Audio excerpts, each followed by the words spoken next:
I can't imagine also having to worry about, like, if the government had been involved in that type of a decision when I was having conversations with my doctor about what needed to be done with my body. I recently purchased property in Ohio, and, bills like this make me regret that. You get, it's a great investment, but it feels bad to be pouring money into a state that doesn't respect me as a woman. It matters for me because it's about freedom. How dare they try to take away the freedom of more than half of the state of Ohio? This is not a thing that the government should be involved in. This is a personal decision that we should make about our health care. And it really shouldn't be anyone else's opinion. Hi again, everyone. It's now 5 o'clock in New York on Election Day in America, where voters in a handful of states will tell us a lot about where they stand and where our country stands ahead of next year's presidential contest. Protecting abortion rights, which has been a galvanizing issue for Democrats since Roe was overturned. In fact, every time that abortion rights have been on the ballot since Dobbs was decided, it has won. It's now a question in front of the voters of Ohio, where the passage of Issue 1 would enshrine women's reproductive rights in that state's constitution. A 6-week abortion ban went into effect in Ohio right after the Supreme Court's Dobbs decision, but the ban is currently tied up in state court. It is on pause. Today's vote in favor of Issue 1 would render the 6-week ban moot. It would allow abortions up to the point of fetal viability. When Ohio's ban was in effect, we told you about a 10-year-old rape victim. She had to travel across state lines to Indiana to get an abortion because there were no exceptions in Ohio for cases of rape or incest. Polling indicates that Issue 1 is expected to pass. A recent state poll found that 58% of likely voters in Ohio are in favor of it, which would mean Ohio would join the ranks of the half a dozen other states that have voted to affirm women's reproductive health care rights since Roe was overturned.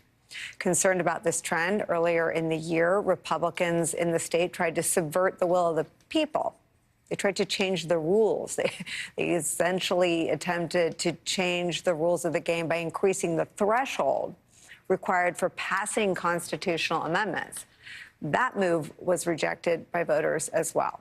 Meanwhile, Republicans over in Virginia today are testing whether they can reframe the entire conversation about abortion.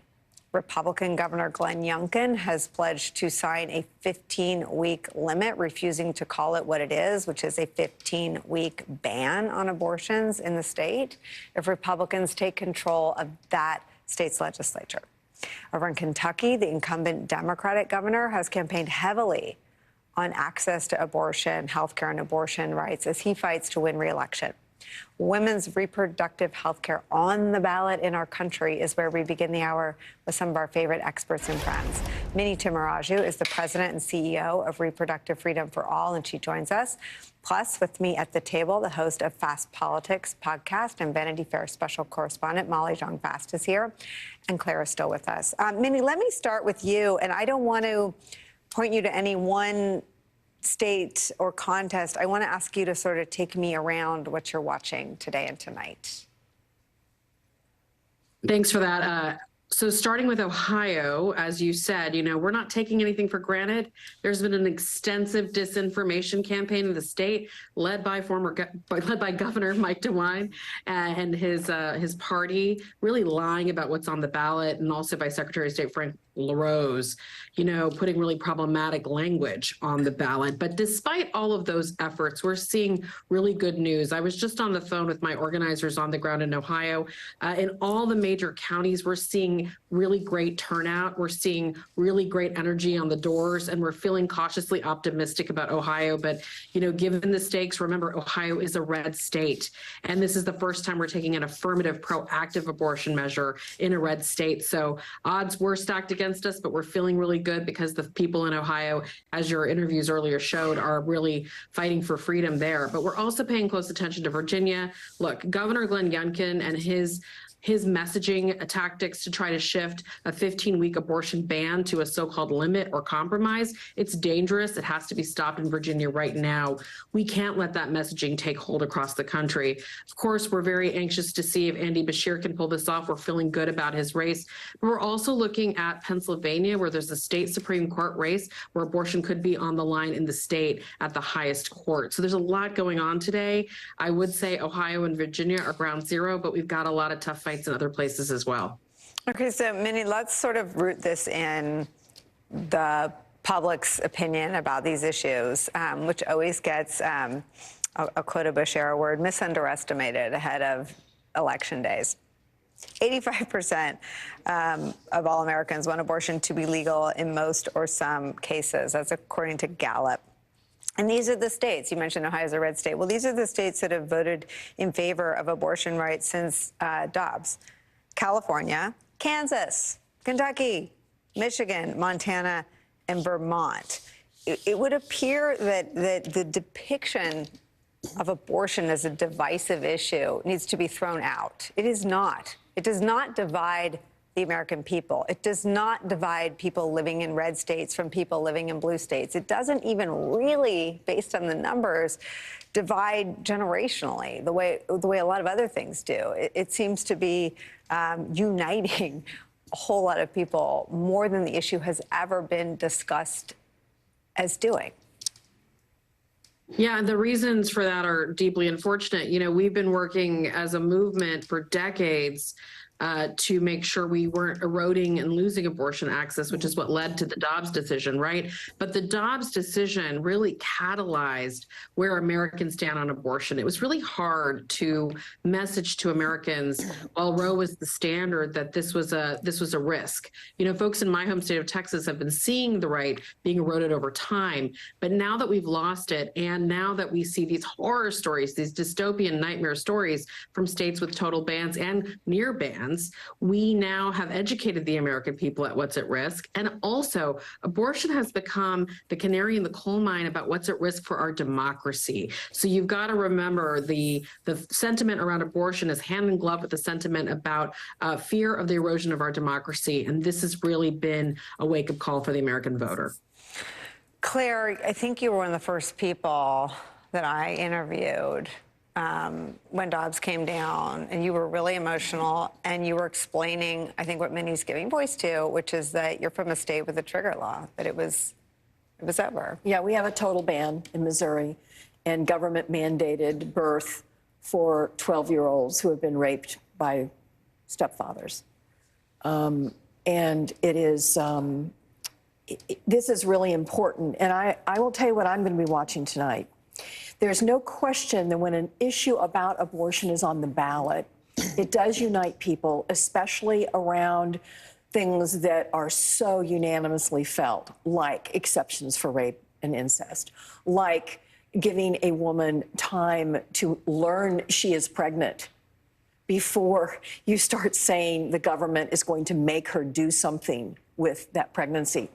But what's going to be really interesting tonight are those states where it's not on the ballot being used as the primary issue. Beshear has been so disciplined about campaigning on rape and incest.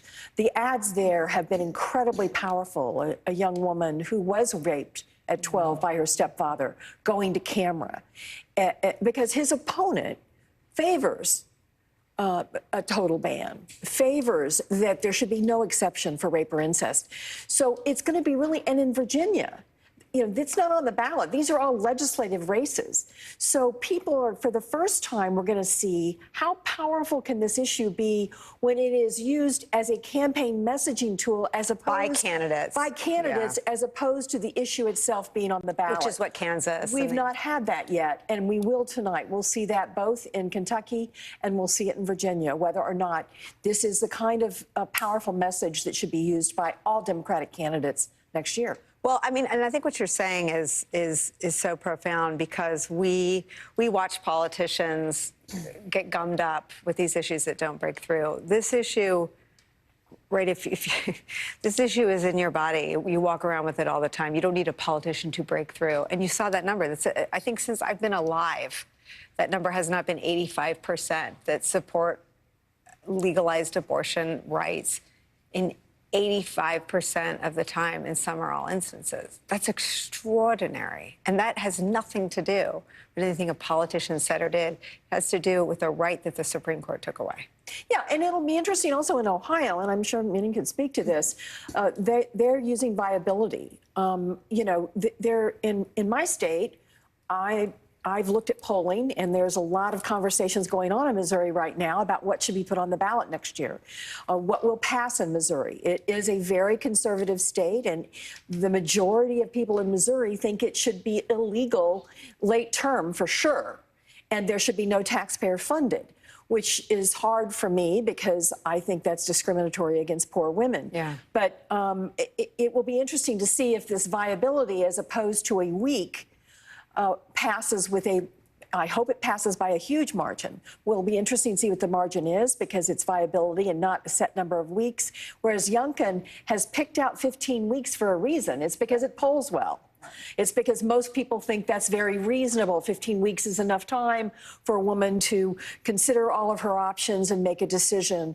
And so we'll see. Tonight will tell us a lot on this subject, I think. There's something about this issue that politicians get wrong over and over again, and then they get it wrong again, even when voters try to send their message. And I think the other piece of it is that we now have a body of evidence that maternal mortality is on the rise. It's pathetic. Right. And if you focus the mind on those numbers, of how dangerous it is to be pregnant in America, to be pregnant and poor in America, to be pregnant, poor, and black in America, it's a scandal. It is a scandal. And I have to say that these Republicans who are, Youngkin is pushing this 15-week ban, but the reality of the world post-Roe is that what we're seeing is doctors afraid to treat, right? Doctors who feel they can't treat these women, you know, whatever week they are, because they're worried about losing their licenses. So actually, a 15-week ban doesn't necessarily solve that problem. I mean, we have these horror stories of women who the doctors say come back when the fetus is no longer alive and they're sent home. We are in a country where that should not be the standard of care. I mean, that is completely crazy. And remember, there's a sepsis risk there that we don't talk about. So I think women see not only that this is about freedom, but also this is about medical care, right? This is about being in a country where we, get the best medicine, or at least what's closest to the best. Yeah, Minnie, I know we've had a lot of conversations about Amanda Zarowski, who gave voice to this tragedy, or this piece of the tragedy, right? Amanda was pregnant with her daughter, Willow, very much a wanted pregnancy. But when that pregnancy became unviable, this baby she wanted, the pregnancy almost killed her. And she had to wait until this circumstance came to pass, that she was septic and almost lost her life. These stories are not in the closet anymore. These brave women have given voice to, have answered these gnawing questions. What if, what if, what if? People don't have to what if. They've seen these stories. They know these women. This is so important. This is why we have seen the public move to the number, which I agree is astonishing, 85% in all circumstances. This is important because folks understand that you could have a crisis in your pregnancy anywhere till, way past 15 weeks. In fact, some of the most egregious stories we've heard have been later term pregnancies. So this shifts the whole conversation around, is a 6-week ban a compassionate compromise? Is it 15 weeks? Our argument in Virginia has been very clear. It is not reasonable to put a ban on any of these procedures when you are not centering the patient and the doctor. It is not compassionate. It is not reasonable. A ban is a ban. And these exceptions, while I get the political utility of them in many of these states, the exceptions actually effectively don't work. We see states where you have exceptions, and yet folks like Amanda are still being turned away from medical care. And that's really important for advocates on my side to make sure Americans understand. And I think they're getting that message loud and clear, which is why you're seeing the public opinion shift so dramatically. Minnie, your first answer was about voters seeing this issue as tied to democracy and seeing this issue and being able to wade through the disinformation. Will you say a little bit more about both those phenomenons? Yeah, Ohio is such a beautiful example of what happened, right? You talked about it earlier. They tried, the Republicans knew that the polling was against them, that they had a really hard, they were going to have a hard shot at winning this or beating this back. So they tried to change the rules, right? They tried to change the threshold for passing a ballot initiative in August, very much like Kansas, right? An election at a time in an off year, in an off month, you know, where they really didn't expect there to be a big turnout. And Ohioans showed up to protect their democracy. They said, we want the threshold to remain the threshold. They were trying to, remember, increase the threshold to get past the referendum passing in the state. So Ohioans stood up for democracy in their state, and they understood that it was about abortion.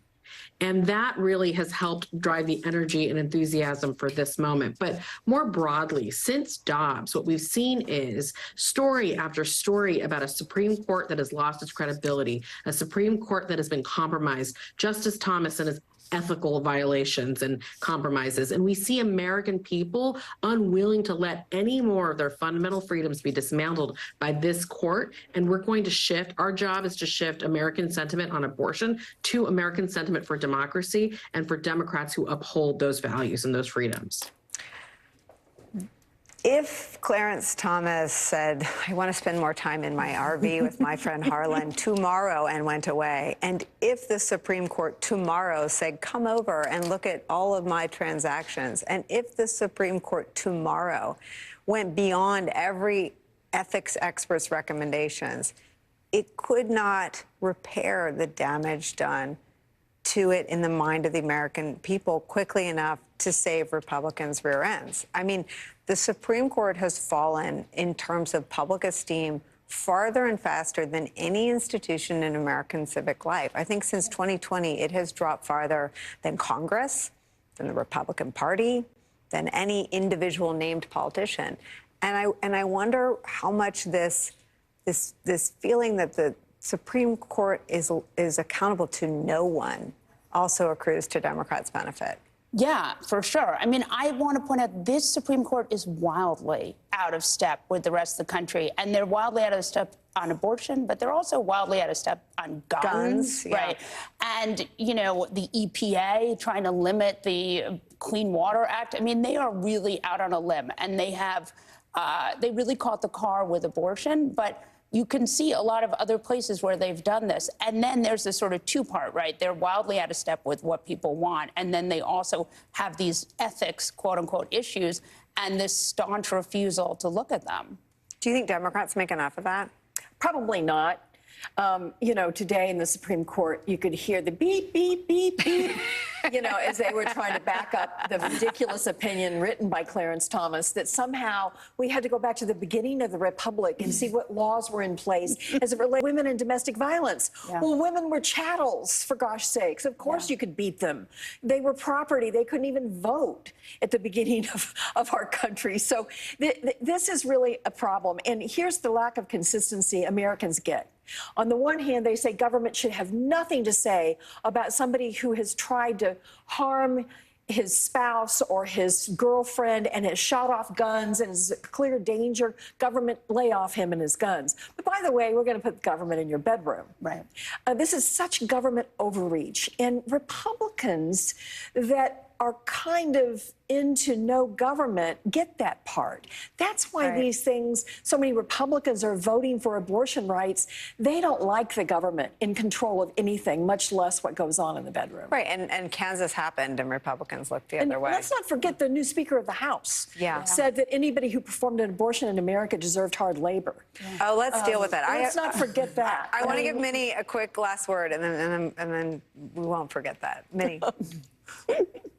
Well, I got to agree with Senator McCaskill. Mike Johnson is such a fascinating choice for the Republican caucus at a time where they're just barreling to so diplomatically put. A fascinating choice it is. It gives us a lot of options going into 2024 to draw a very clear contrast and finish the job of taking back the House, holding the Senate, and winning the White House so we can have the trifecta we need to codify abortion rights at the federal level. And that is what this is all leading to in 2024.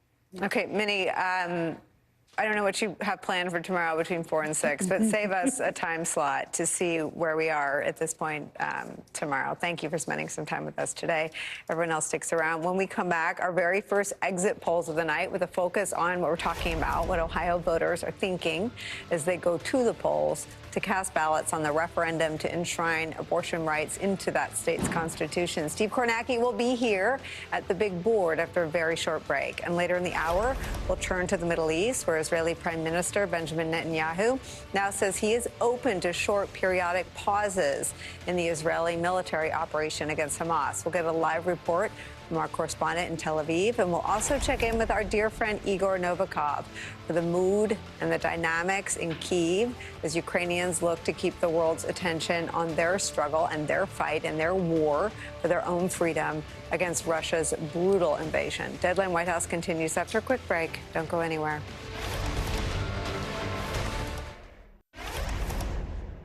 With polls closing in the East in just a few short hours, we're getting our very first indications in the key races we've been watching all around the country, including exit polling from that ballot initiative in Ohio that we've been talking about that will determine abortion access in the state.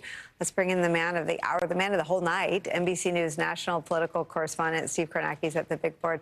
Steve, first, what are you watching? And then tell us what you're seeing at this hour. Yeah, I mean, I think the story in Ohio, you've been talking about it, there was sort of what a lot of people thought was a test vote this summer on this abortion question, where the opponents tried to raise the threshold to pass a state constitutional amendment from 50 to 60%. That was back in August. That went down in flames. So a lot of people have been wondering, was that sort of a proxy vote for tonight? So that's one thing we're sort of looking for here in Ohio. And as the night goes on and the returns come in, that's what we're going to be doing. As the county returns come in, we're going to show how the counties voted on that August vote, and we're going to compare it to tonight. And is there a gap at all that develops between them? Because that'll tell us if we're headed towards any kind of a different outcome. So as you say, we do have Ohio is the state we're going to have an exit poll in tonight, specifically on this question of abortion. We're getting our first sort of wave of data from Ohio. Polls are still open, so we're a little limited in what we can show you from that. But let me show you what we can in terms of our preliminary, and I stress preliminary, look at the exit polling out of Ohio. So start with this. Just at a baseline question to get a sense of what kind of electorate we're looking at here. Remember, this is a state that Donald Trump carried both times, 16 and 20. He beat Biden by 8 points here in 2020. So what's Biden's job approval among the voters who came out today? 41 approve, 57 disapprove. So that's overall the kind of electorate we're talking about here. Now, let's get to some more specific questions when it comes to the issue of abortion. We can take a look, first of all, here at attitudes towards the overturning of Roe versus Wade. Let's see if we can get that one called up here. I'm a little power. Here we go. Okay, so the Supreme Court decision to overturn Roe. This electorate today in our first wave of the exit poll, 39% said it made them angry. 21% say they were dissatisfied with it. So that means 60% were either angry or dissatisfied with the Supreme Court decision. 18% said they were enthusiastic. 17% said they were satisfied. So that is the baseline gap on attitudes among this electorate toward overturning Roe versus Wade. Can show you a couple other numbers from this poll. Let's call the next one up here if we can. And I think we're looking here at by party at attitudes towards abortion. Let's take a look here first. I think this is Democrats and their, Democratic voters today. 93% said their basic attitude towards abortion is should be legal. 7% said should be illegal. 93.7 among Democrats. How about among Republicans? Let's call that one up. What are their basic attitudes towards the legal status of abortion? What do they think it should be? Take a look at what Republicans said, see if we can get that one called up. You see a bit of a difference here. There's almost unanimity among Democrats, among Republicans in our exit poll. 72% say it should basically be illegal, but a quarter, 25%, say that it basically should be legal. So you have a bit of a gap there.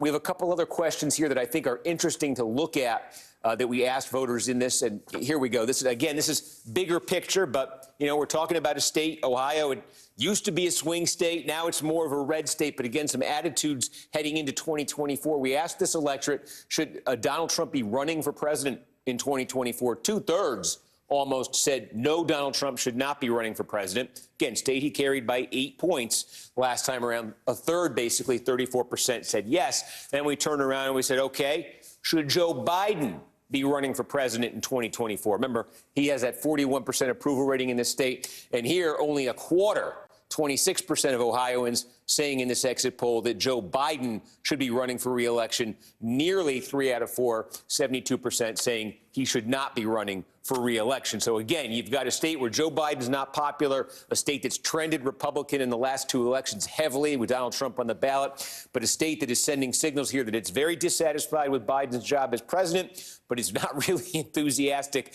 about that prospect of a Biden-Trump rematch. And then you saw those attitudes towards abortion, those attitudes towards the Supreme Court ruling. Again, this is our first wave. Polls still open. We will learn more, obviously, when they close and the results start to come in, but that's your first look. Steve, let me ask you something. The 60% that don't approve of the Supreme Court overturning Roe, how does that track with the final tallies in Kansas and other places where seemingly ostensibly red states with red state views on policy rejected efforts to limit access to abortion health care? Yeah, so we didn't, unfortunately, have an exit poll there where we could tell you what the actual number was in Kansas on this particular question.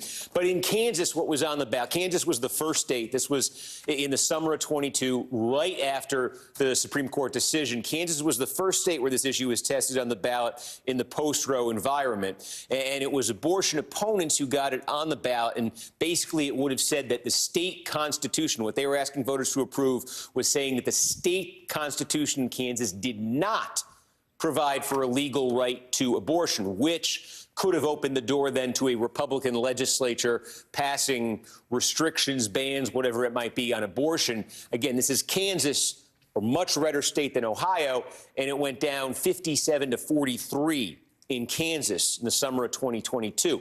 A similar ballot initiative was on the ballot in Kentucky in the fall of 22, in the midterm elections of 2022. Kentucky, a state that had voted for Donald Trump by 26 points in 2020, that lost 52 to 48 in Kentucky. And it's notable, we're not going to have an exit poll out of Kentucky tonight, but that race, that governor's race in Kentucky, Andy Beshear, the Democrat, running for re-election against Daniel Cameron as Republican challenger.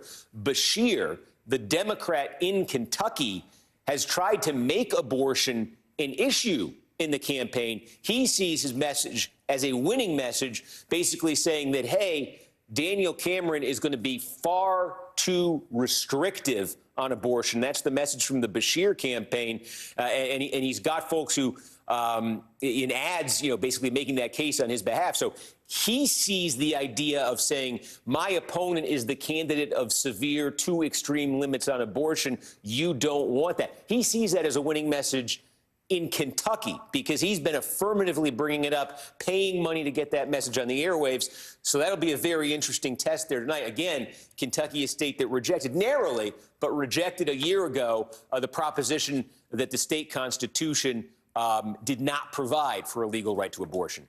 I mean, Claire, this is so interesting. Abortion is a plus 20 issue in Ohio, right? So Biden's sitting at 41%, 60% of that state's voters, which is an electorate that is 20% more of the electorate than supports Joe Biden, opposes limits on abortion health care. Yeah.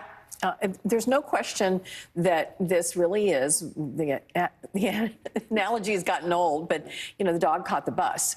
And now they don't know what to do with it. And the irony is, in many states, Republicans, rather than realizing it and trying to find some kind of middle ground, they have continued down the path of bounty hunters and trying to monitor women's period trackers and sending people to try to get records in states where abortion is legal to try to prove that people have gone across state lines. They're going further and further, and it's the extremism that's going to get them in real trouble. And I would ask Steve, could you give us some idea, those of us that obviously aren't in those states, what level of financing has there been on this issue? I mean, has this been wall-to-wall, mail, TV, social media ads in Ohio? And has this issue been that prominent in Virginia? Have they put paid ads behind this 15-week ban that Youngkin's proposing in Virginia? I know that Bashir has spent a lot of money pushing the message of extremism around abortion. Is it true in the other states too? Right. It's interesting. In Virginia, and again, this is the Virginia, it's state legislative elections. It's a Republican governor, Glenn Youngkin, trying to get control of both houses of the legislature and saying that if he does, what he is prepared to move on is abortion legal until 15 weeks, and then only in the cases of rape, incest, danger to the mother's life. He thinks that in this post-Roe environment, that's sort of the moderate stance that Republicans can run on and can be exportable to other states. So tonight is sort of a test of that. It's a governor, previously identified sort of as, who identified himself as pro-life, I think reading the political climate that we've seen since Roe v. Wade was taken down and saying, okay, let's move to 15 weeks. Let's see if that's a position that Republicans can run on. And I think that's part of what's being tested in Virginia. But it's interesting because Democrats, both parties have poured a fortune into these Virginia races. You're talking about state legislative races, and you're seeing $2 million spent by one candidate in one race. These are unheard of sums of money for state legislative races. But the Democrats have focused a lot more of that money and a lot more of their messaging on abortion in Virginia than the Republicans have. But I do think it's notable here to compare Virginia and Ohio in terms of where this issue is going in the future, because it was the sort of anti-abortion side in Virginia that Youngkin is trying to move to saying, okay, it's allowable up to 15 weeks. There's sort of, that's his idea of the concession that needs to be made politically. In Ohio, the key part of this initiative, I think, that needs to be kept in mind is it does put in the state constitution the right to an abortion, but the concession that it makes is it says it can be banned after 22 or 24 weeks, the point of fetal viability. We haven't seen that in other states. It's interesting to see abortion rights supporters putting that explicitly in language in Ohio. And that, I think, you're going to see in a lot of other red and swing states next year. Steve Kornacki, the night is so young for you. We wish you caffeine and hydration and bathroom breaks, and we will be riveted by you all night long. Thank you very much for starting here. Molly Jong-Pass, thank you for being here. We need to sort of button this tomorrow, so I hope from wherever you happen to be, I'll be here. You'll be here with me. I'll be here with you. You're here all night with Steve? I am. No, we're not tonight. Well, I'm going to come back for Chris Hayes. But I'll be here all night tomorrow night till in the wee hours on the debate. We should tweet out your schedule for because I get two questions all the time. What is in the dome and when is Claire coming back? So we're here. Public service announcements. We'll get serious again and shift gears, and we'll head to the Middle East, where it has been exactly 1 month since the horrific Hamas terrorist attack on Israeli civilians took place. There are new developments to tell you about today in Israel's military operation against Hamas. We'll get to all of them in a live report after a quick break. Don't go anywhere.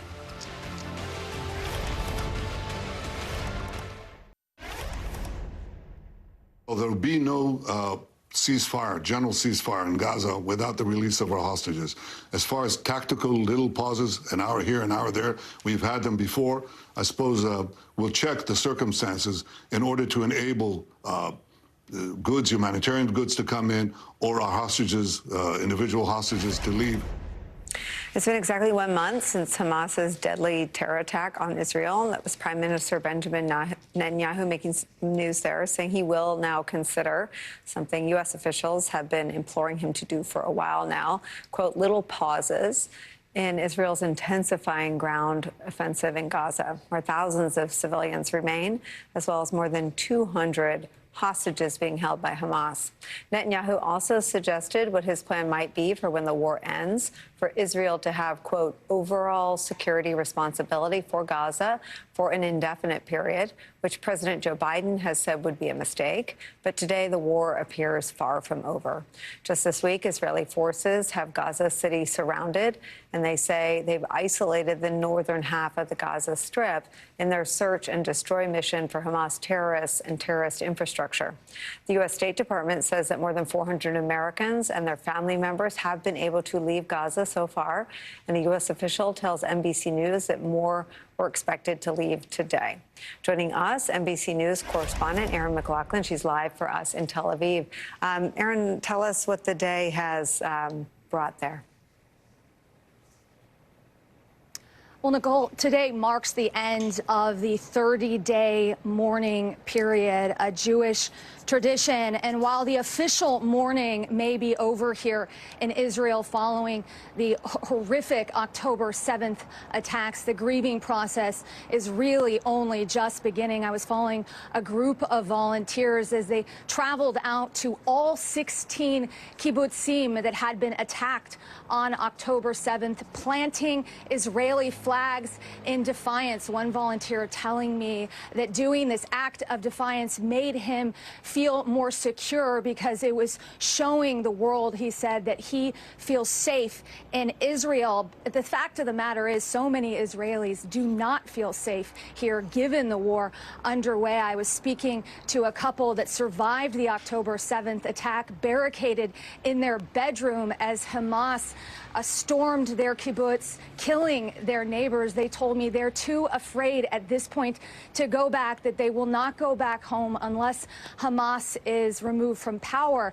And it's that viewpoint that in part is informing the Israeli government's decisions, why we're seeing this sort of hardened viewpoint on the part of the Israeli prime minister taking that ceasefire off the table unless all hostages are removed, something that is at odds with the White House. The White House continues to press for this humanitarian pause in order to allow some relief there in Gaza for the Palestinian civilians. But it seems that there is a bridge between what the Israeli government wants and what the White House wants on more than one issue. Nicole. Erin, it seemed in the early days that everyone that we talked to knew someone who had lost someone in the terrorist attack. Now it seems that everyone has someone serving on the front lines and that this is now a country at war, but that still has complicated feelings about its own government. Can you just speak to the mood of the Israeli people? Yeah, well, many Israelis are absolutely outraged at the government's response, not only at the fact that this happened, that Hamas terrorists were able to come over the border from Gaza to storm these kibbutzes, to kill Israelis, but they're also furious at the government response in the wake of that attack, the lack of the basic services, the lack of understanding of the overall situation, the fact that so many of these families are still in the dark in terms of where their loved ones are, the hostages in Gaza, what that process is going to look like going forward. People here are absolutely furious, which is why the Israeli government really is on thin ice when it comes to this war, when it comes to this issue. So his hearts are hardened here. I spoke to one man today who told me he used to be a pacifist, but now he believes in this war. It helps to explain why the Israeli government is really going so hard on Gaza at this point. Nicole. NBC's Erin McLaughlin in Tel Aviv. Thank you for staying up for us. Please stay safe. When we come back, with so much of the world's attention and our attention here focused on these events in the Middle East, the people of Ukraine remain in an existential fight for their existence in a war against Russia. Our dear friend Igor Novikov will be our guest. Tell us everything happening in Kyiv after a very short break. Don't go anywhere.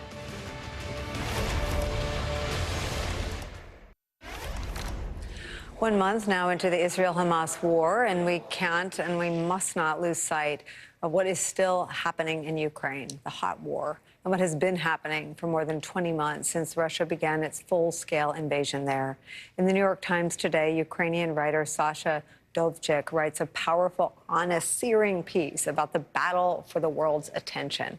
writing this, quote, "I try once again to persuade readers that they should not look away from my homeland's struggle for survival, even as another part of the world is erupting in unspeakable violence. But the words won't come. I refuse to compete for attention. Ukrainians fight in full knowledge that no compromise with evil will contain it. This is the truth that our allies need to contemplate, absorb, and act upon without having to be endlessly reminded of it." Let's bring in our dear friend, Igor Novikov, former advisor to President Zelensky, dear friend of this program. Igor, I want to know what you think of that, but I want to first ask you how you're doing. Hi, Nicole. I'm doing well. I have a bit of a cold, so I do apologize for my voice. We've been okay. It was relatively quiet in Kiev for 2 months, but we're not getting our hopes up for the winter. Everyone's expecting massive strikes, another round of winter months, blackouts and everything. So for us, the war is not even on pause in Kiev, and the heavy fighting is going on the front line. So the war hasn't gone away just because of another war erupting in Israel. So much of our sort of shared conversations and connection, I know what my viewers feel for you, is knowing and seeing what life has been like for you and for your family. And I think watching your leader, your president, command the world's attention and rally the world to Ukraine's side in this fight against Russia. Just bluntly, what happens when that goes away, when our attention zooms somewhere else? Well, first of all, I need to make a very important point. You mentioned today that it's exactly 1 month since the horrible attack on Israel from Palestine by Hamas. That happened on October 7th. You know what else happened on October 7th? Putin's birthday. So the attack on Israel happened on Putin's birthday. Parts of the Hamas terror groups have been trained by the Wagner mercenaries fighting in Ukraine. North Korea is supplying munitions to Russia to fight in Ukraine. Iran is heavily involved in the Israeli war. So the point I'm trying to make here, that these are not separate wars. I would probably even classify it as a hybrid version of World War III. And it's already happening. And, just pretending that, these are two separate wars and we need to fight for attention will get, this civilized world, the democratic world, nowhere. We need to combine our efforts, combine our attention, and we need to support each other in that.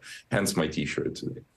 I want to see the whole thing. You may have to give us a better view. I see. I mean, this is right, and I think this is how U.S. national security experts see it as well. That Iranian-backed Hezbollah and their sort of loose affiliation association with the aims of Hamas, the destruction of Israel, and Iran's relationship with Russia in providing drones that are being used in your country on civilians is the common link.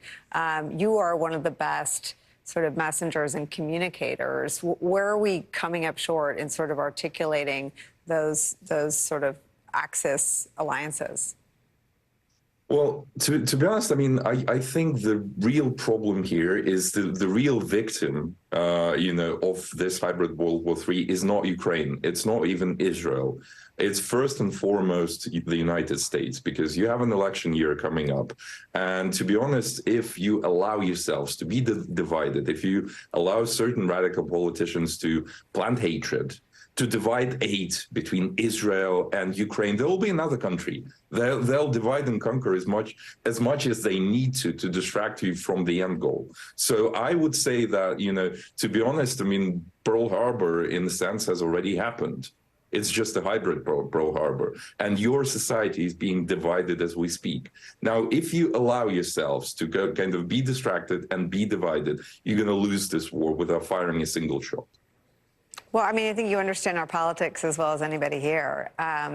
What are your thoughts about the debates that rage and about cleaving off aid for Ukraine from aid for Israel? Well, to be honest, I'm not surprised at all, because a number of politicians, a number of TV personalities, Hi Tucker, have been kind of trying to push that effort since a year ago, more than a year ago, like two of the Ukraine war. So to be honest, I'm not surprised at all, but I'm definitely worried that people are falling for it, because what's going to happen? You're going to take away the Ukrainian aid and Russia wins. then they're going to start another conflict. By them, I mean Russia, Iran, North Korea, and everyone else, and distract your attention from Israel. So, you know, the terrorists win there, and so on and so forth, until you're divided enough to be conquered. And it's not going to be, you know, a land invasion. They're just going to divide your society and conquer your politics. Then change your constitution, whatever. But this is a war against the United States. Igor, tell me what life is like in Kyiv right now. You told me earlier it was an Indian summer. It is an Indian summer, and that's one of the reasons we're not getting bombed just yet, because Russia is kind of saving up on missiles and they're waiting for the cold weather to arrive. But because of climate change, you know, there's only one upside I can see to climate change, and that being the fact that it's mid-November, but it's still, you know, plus 15 centigrade, and obviously there's no point in bombing our critical infrastructure just yet. Igor, that you haven't lost your sense of humor, that you haven't lost your patience with us is something that we'll always be grateful for. It's good to see you. We will not let this much time pass before our next conversation. Thank you so much for joining us today. A quick break for us. We'll be right back.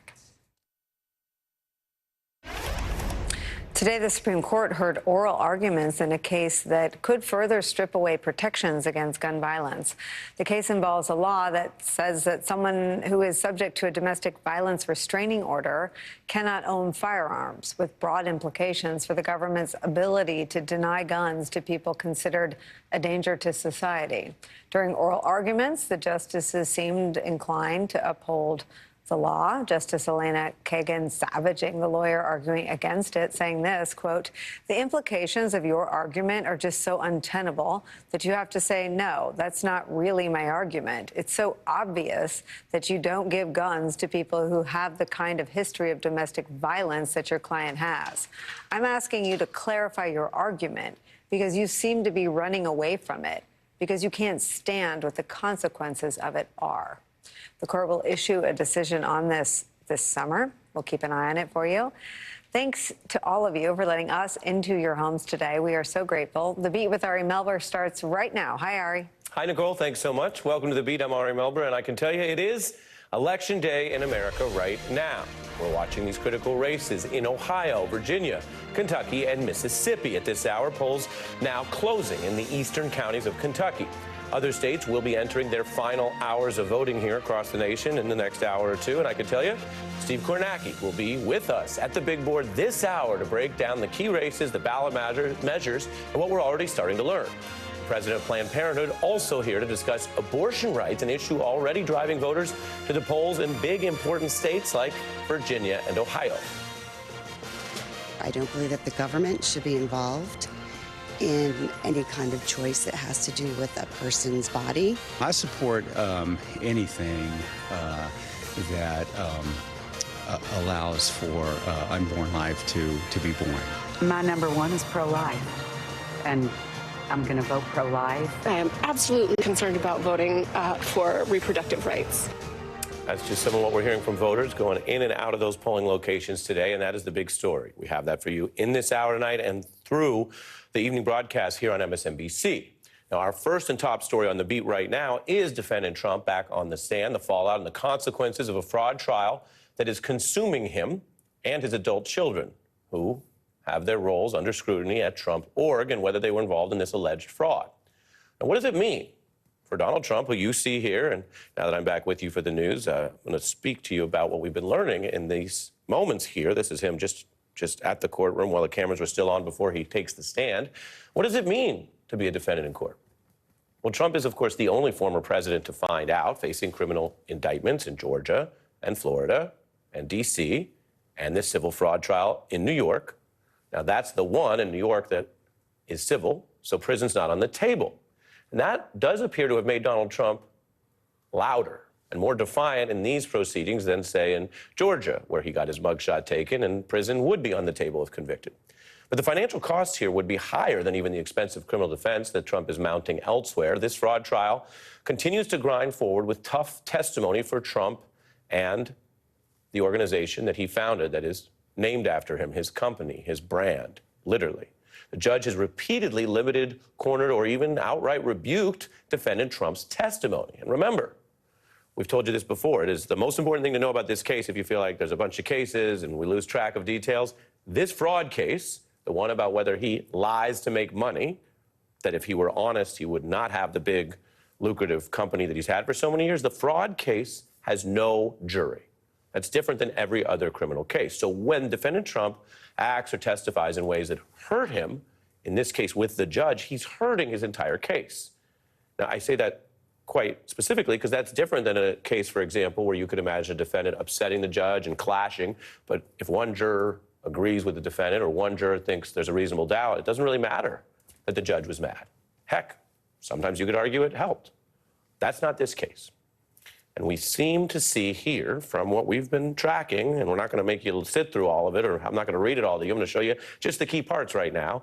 It seems to be that the presiding judge is finding that Donald Trump's testimony goes well beyond what it is allowed, which is his view of events, his perspective, his defense, if you want to call it that, and really barging into irrelevant and politicized material. This judge pointedly telling Donald Trump's attorneys, can you control your client? This is not a political rally. This is a courtroom. Later saying, I don't want editorializing. We'll be here forever. You got that right. And then ultimately instructing Trump on the stand to, quote, just answer the questions. No speeches. Now, going under oath is not an interview. It's not a press conference. Those are processes that, if you just think about it, use the question and answer format, right? We know that. You see them ask the questions, and then you see the president or the politician answer or respond to the questions. But that format is where the speaker's largely in charge of the response. You can answer, you can deflect. You can give a long answer or a short one. Heck, in a press conference, sometimes you say, they ask you something about some CIA operation, and you say, you know, we're not answering that. We're not getting into hypotheticals. Presidents take more questions than most people. They have that experience. They know how to sort of get where they want to go through that process of questions. But Donald Trump's attempt to try to turn this testimony under oath into his own personal press conference is backfiring with the judge.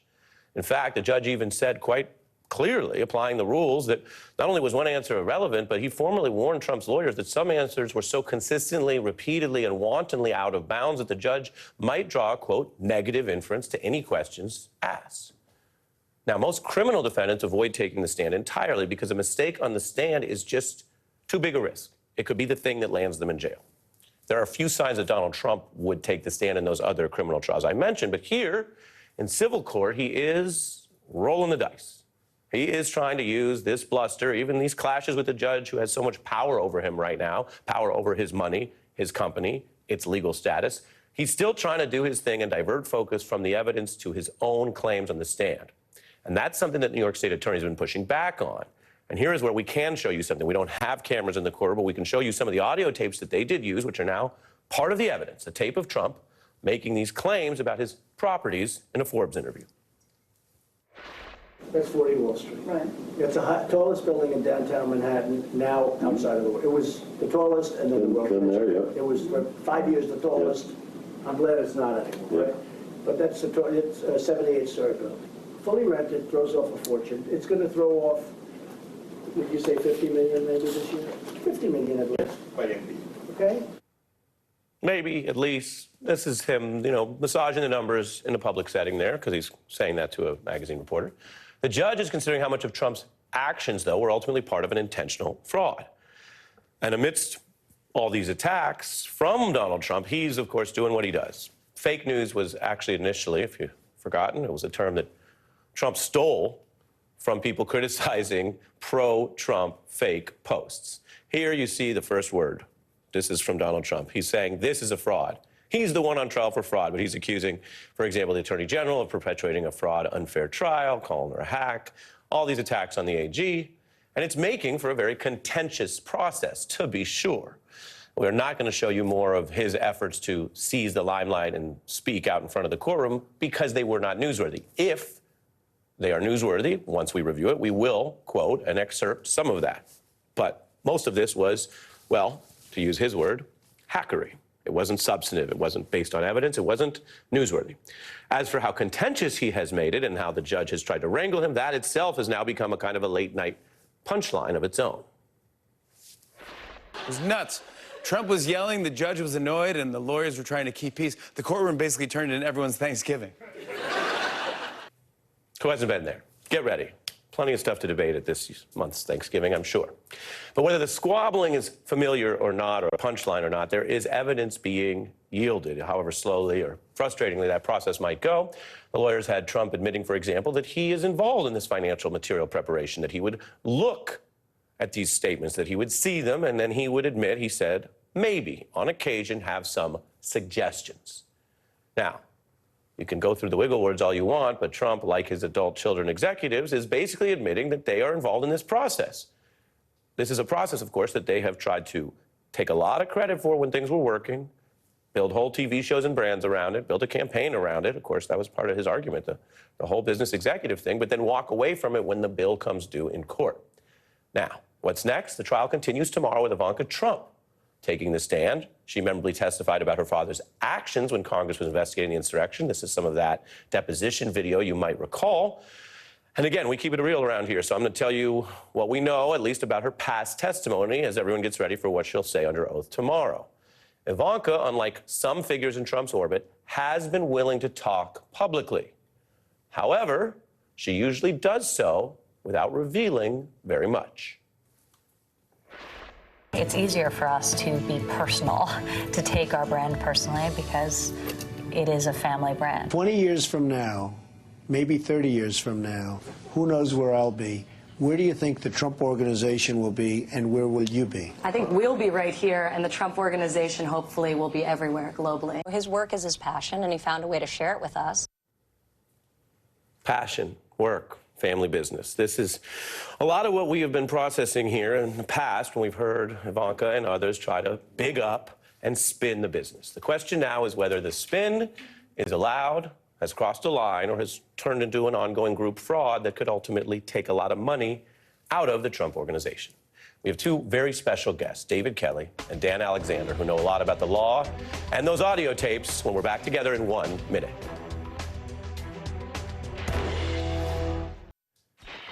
As promised, we are back with our guest. David Kelly is a former U.S. attorney for the same Southern District of New York, and as I always mention, full disclosure, my former boss, and Dan Alexander, senior editor at Forbes, author of White House Inc., How Donald Trump Turned the Presidency into a Business. And was it a good one? We'll get into all of that. You were really quite relevant in the evidence of this trial. One of the questions, David, has been, does the evidence matter?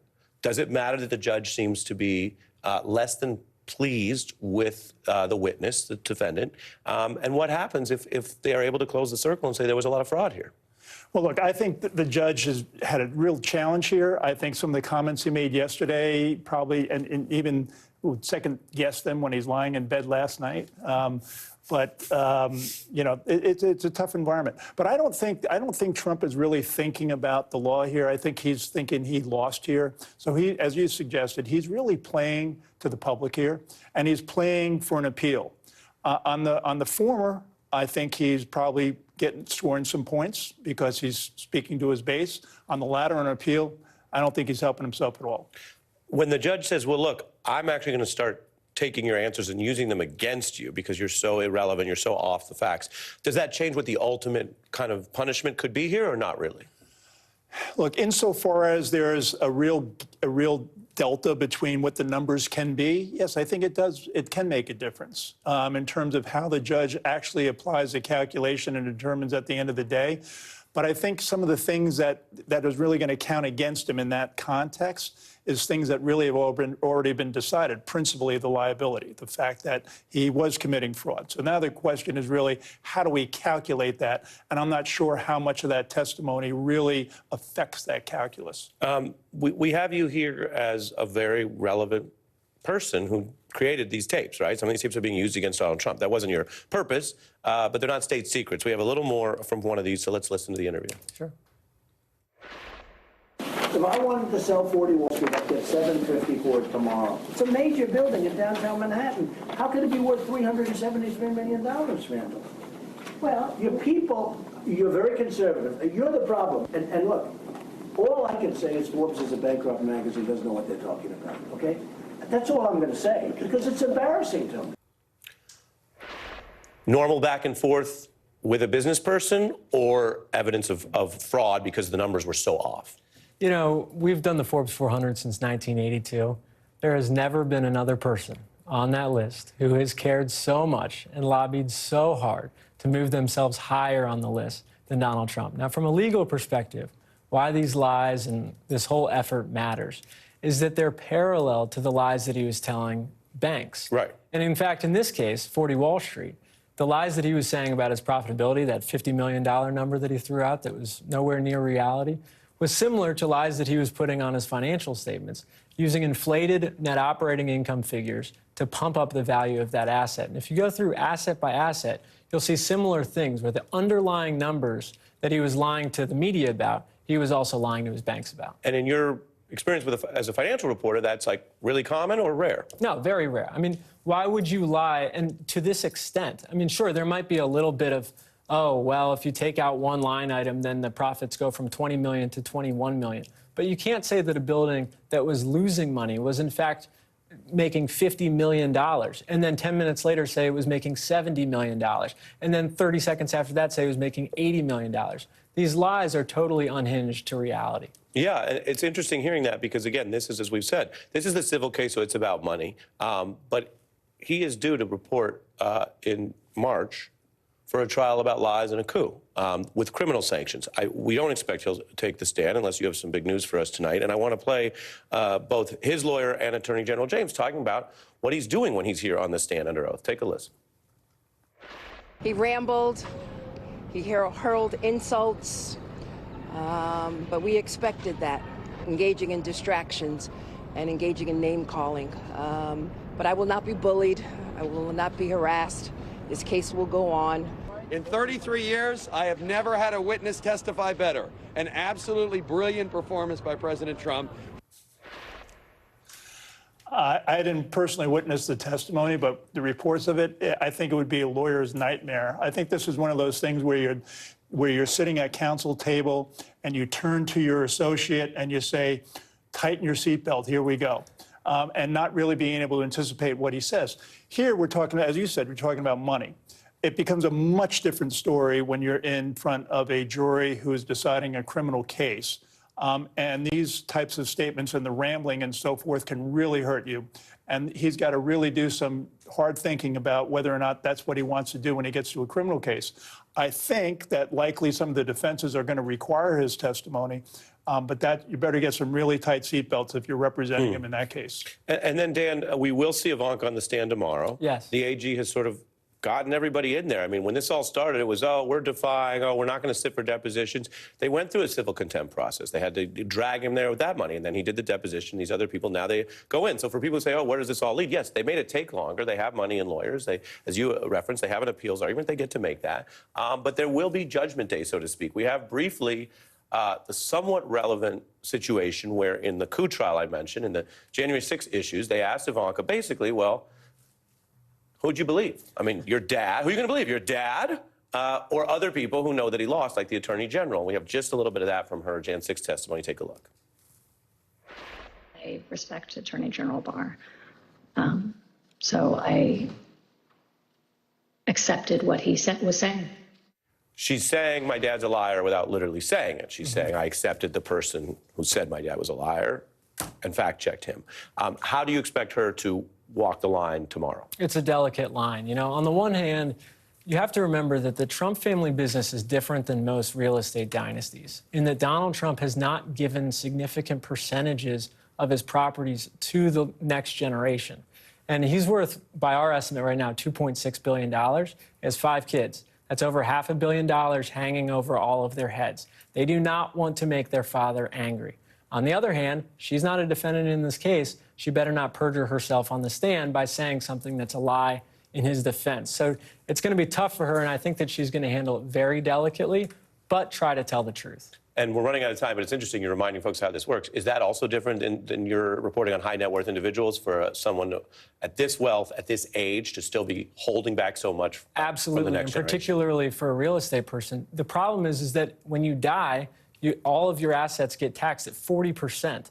And so if you have $2.6 billion, that's a huge tax bill. Now, the dead person doesn't have to worry about that, but the heirs do. Most rich people don't want to stick their heirs with that. Donald Trump has made the choice to let it all play out as it will. Yeah, and you're painting a picture, you're using facts, you're being very precise, but the objective reading of all those facts together suggests someone who seems to have a lot to hide, who wants to maintain financial leverage over people, who's not known for trying to pay so many taxes out. You're kind of reminding us, this is the one time Donald Trump has suddenly taken a lax view of tax avoidance when inheritance planning is a huge issue. And so that is, at minimum, to say it fairly, suspicious. Sure. We'll see what Ivanka says tomorrow, and we appreciate our lawyer and our... What did we say? Wait, I got to find it. Valuation. No, I want to get the quote.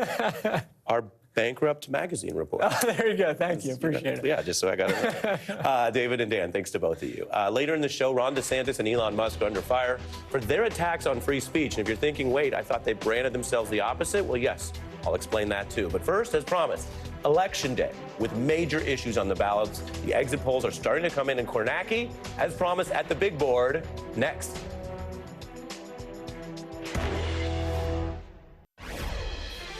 It is election night, 2023, Kentucky governor's race. We have a Democrat facing off against the Republican there. We also are getting our first exit polling from Ohio. Voters had abortion access and marijuana legalization on the ballot. We're going to hand the mic over to the person you need to hear from at nights like this, MSNBC national political correspondent Steve Kornacki. We'll be breaking it all down right now. Steve, please educate us. Well, Ari, we've got polls closed in some but not all of Kentucky. It's a split time zone state, so the western part of the state, we're still about 40 minutes away from polls closing, but we are starting to get some results in. You can see statewide, it's not even 10,000 votes that have come in. I can tell you every county that so far you've seen light up, and you just saw another one with some results, every single one of these counties voted for the Republican candidate, Matt Bevin, back in 2019, not for Andy Beshear. Now, you are seeing some blue on the screen, and that gets to an important point to keep in mind in these early parts of the night in Kentucky, because what the sequence of vote reporting in Kentucky is, they do allow in-person, no-excuse early voting. They had a 3-day window at the end of last week, and a lot of people took advantage of it.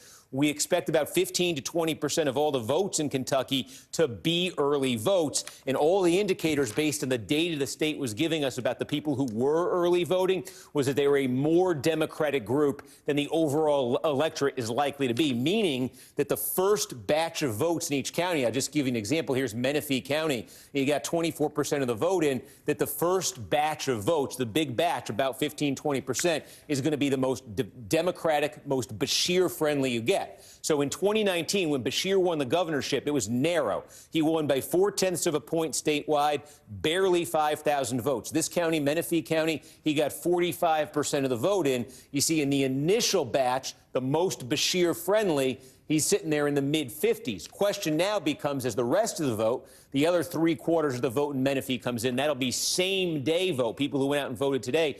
That's likely to be more Republican-friendly. How far does it bring that number down? Because the key for Beshear is, in any given county, he really can't afford any slippage from what he got in 2019. His margin was that thin, that threadbare statewide. So he's sitting there with his best batch of votes in right now. He's sitting there at 57.5. He got 45 in 2019. Let's see how far it comes down. If it lands above 45, very good news in that county for Beshear. If it lands below, not so good news. And that's what we're going to be doing in each county as the results start to come in.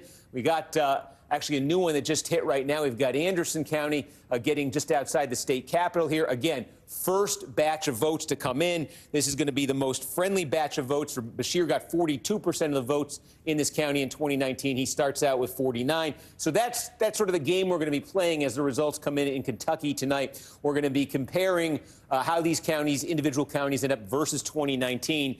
And the key thing to keep in mind is Beshear has got to be at the 2019 level at least in just about every county.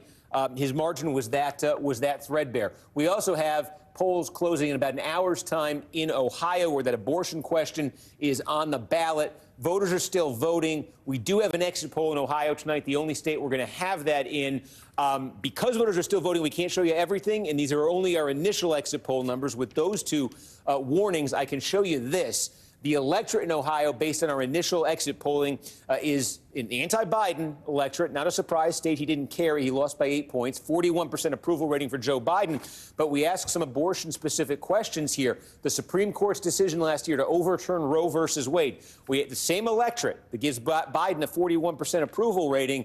Look at this. 39% say they were angry by the overturning of Roe v. Wade. 21% say they were dissatisfied. 60% expressing a negative view towards the overturning of Roe v. Wade. 18% pronouncing themselves enthusiastic. 17% satisfied. 35% expressing a positive view of the overturning of Roe v. Wade. So that's there you go. Yeah, that's big, Steve. I'll give you 30, 40 more seconds. You're going to be busy all night, but we have a Planned Parenthood leader coming up on this. We hear so much about things fade, politics moves fast. What do you see here as you're giving us this news that it's about a 60% overwhelming antipathy in a conservative-leaning state against what the Supreme Court did, and that seems to be enduring?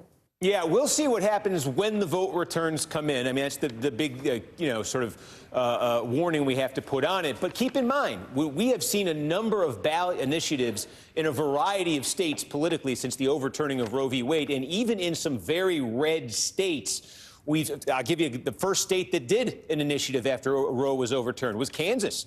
And in Kansas, the anti-abortion side put a ballot initiative forward to say that the state constitution does not allow for the right to an abortion, does not expressly allow for a right to an abortion. They put that on the ballot, asked voters to approve that, and they rejected it overwhelmingly. That was in Kansas, so we've seen this in red states before.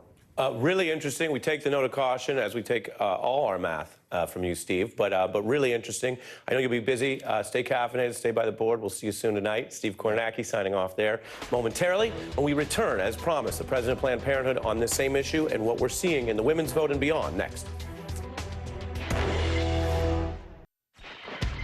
As somebody who turned 13 when Roe versus Wade was passed, was codified, I'm outraged. And this is my way to channel my outrage. It matters for me because it's about freedom. How dare they try to take away the freedom of more than half of the state of Ohio? This is not a thing that the government should be involved in. We're joined now by Alexis McGill-Johnson, the president of Planned Parenthood. We just heard there from Ohio voter on the issue. We just heard the brand new exit polling number, which Steve Kornacki was careful to caution is different from the results that we reported out from the actual voters later tonight. But what do you see here tonight, both in the political wins and the substance?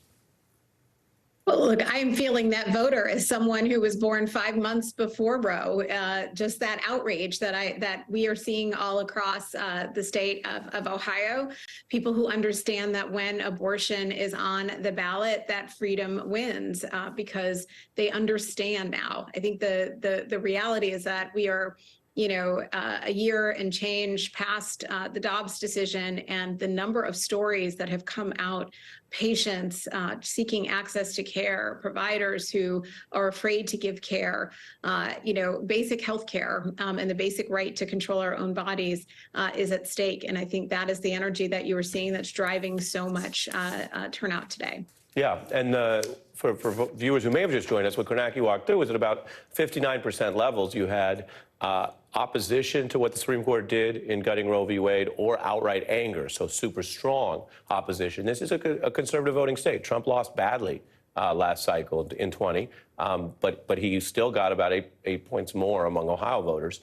The issue one, as it's called, I'll put on the screen to give people a little more context here, the right to reproductive medical treatment, including but not limited to abortion, would be basically fortified, strengthened in the state constitution. So this is, bottom line, pro-reproductive rights for women in a way to push back against Roe. Other details, protections for any person that assists someone with such reproductive medical treatment, and then prohibiting penalizing or prohibiting abortion before viability.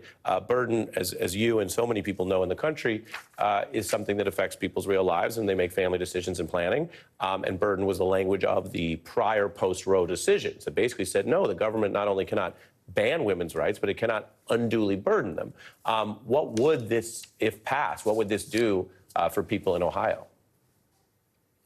I mean, it would allow abortion access to continue unfettered by codifying that in the state constitution. And look, I think what Kornacki reported on, I think, is really tracks with what we know about where Ohioans stand, right? We know that 66% of Ohioans really believe that abortion should be legal, as many other states, actually, in fact, almost all states believe that abortion bans really are unacceptable. And I think what we continue to see, even in what we would consider to be conservative states on issues of abortion and reproductive freedom, is that people continue to come out because they understand now what's at stake. No surprise, right? We saw this in Kansas, we saw this in Kentucky, we saw this in Montana. It's not just states that, where you would think you would see abortion ballot initiatives be popular among people. And I also think that what you also are seeing, right, is that politicians, particularly the antis who are running scared right now, have also seen where the voters are. And we have seen them consistently try to change their position or muddy their position, as Governor DeWine has in Ohio. And I think that people are also, looking at the receipts, seeing people scrub their websites and saying, I can't trust the words out of people's mouths. I can't trust their own, what they say their convictions are. How am I going to trust them to legislate policy for my body? Really striking. We requested you to join us for these very reasons. That was before we knew some of the Ohio exits that were coming out, which definitely have clues. We can't, under NBC election standards, say anything beyond clues, but the clues that you have just walked us through are striking. And this is a really resonant issue, as we see now, running for several elections in a row ever since the Roe decision, the state, the local levels, as well as midterms. Alexis McGill-Johnson, thanks for joining our coverage tonight. Thank you, Ari. Absolutely. We talked law, we talked elections. Next, we're going to turn to why DeSantis and Elon Musk are losing badly, how they have been caught in their own claims of free speech hypocrisy, and why, against that background, NPR is winning. I'll explain. It's our breakdown next. There are many clashes about free speech these days. Republican Ron DeSantis argues free speech is part of his presidential campaign, while his own state government attacks free speech and books in Florida. Or Elon Musk has talked about more free speech when he would take over Twitter, but then he went ahead and cracked down on actual free speech as well as opposing views, tilting the site to his own preferences. As the Washington Post reports, others document Musk's obvious free speech hypocrisy when he goes after groups that criticize him. Now, those prominent clashes show how it's actually become quite popular to claim the mantle of free speech, even if you're a billionaire or, say in this case, a right-wing politician who doesn't actually do things that support everyone's free speech, including those with whom you differ.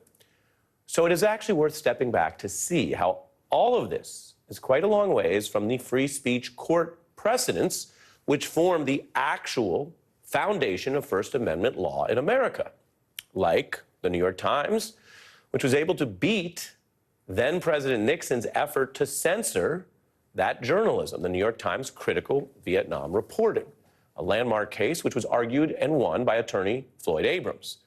He pioneered something that actually didn't exist at the time, and this is actually often forgotten, but at the time there was no established, ongoing law firm legal practice based on First Amendment cases. It's easy to forget, but before some of those cases and Floyd Abrams' advocacy, the Supreme Court actually went decades without ruling on any big cases protecting controversial free speech. It's a legal history that I mention because it's relevant right now with a new documentary that PBS has. It's called Floyd Abrams Speaking Freely. And let me tell you up top, news junkies may remember Mr. Abrams from all those big cases and being on the news, or even his recent appearance right here on the Beats Summit series, because full disclosure, before joining MSNBC, I did work for Floyd Abrams as a lawyer for years, including on free speech cases and First Amendment cases. And I'm briefly in this actual documentary where I say some true things about what a thoughtful and kind mentor, Mr. Abrams, who you see there, has been to so many people, including myself. I say that up front so you can process that, because I don't claim to be a completely disinterested party here, but I do still think this new documentary from PBS, independently made, does something unusual. It traces how people advancing free speech, those would be the clients, like the New York Times, and their lawyers, like Mr. Abrams, actually, many decades ago, developed this area of law that we keep hearing so much about today. So I think it might interest you as well. Here's a little bit of this new documentary. Few people have done as much to shape the First Amendment as it exists today. We want to avoid is any kind of system of law which allows, why did you print that story instead of another story? What I fear is that a loss in this case will necessarily lead to a kind of blandness, a kind of avoidance of television dealing with hard and real and poignant social problems. You know, Floyd was in those days like a legal rock star, and people really flocked to him. That's what you wanted to do. You wanted to come out of law school, be a lawyer. You might want to be a First Amendment lawyer and work for Floyd Abrams. I wouldn't be where I am professionally or otherwise without the way that he mentored me and helped me think through things in a really big way, which he didn't have to do.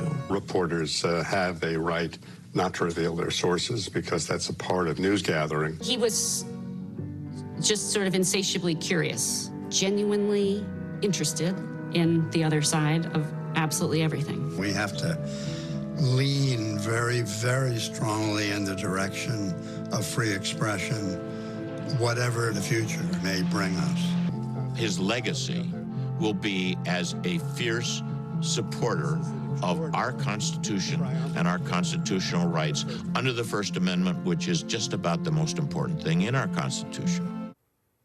That last voice you heard there is a staunch Republican lawyer, Ted Olson. The first voice was ACLU's progressive lawyer, Jamil Jaffer.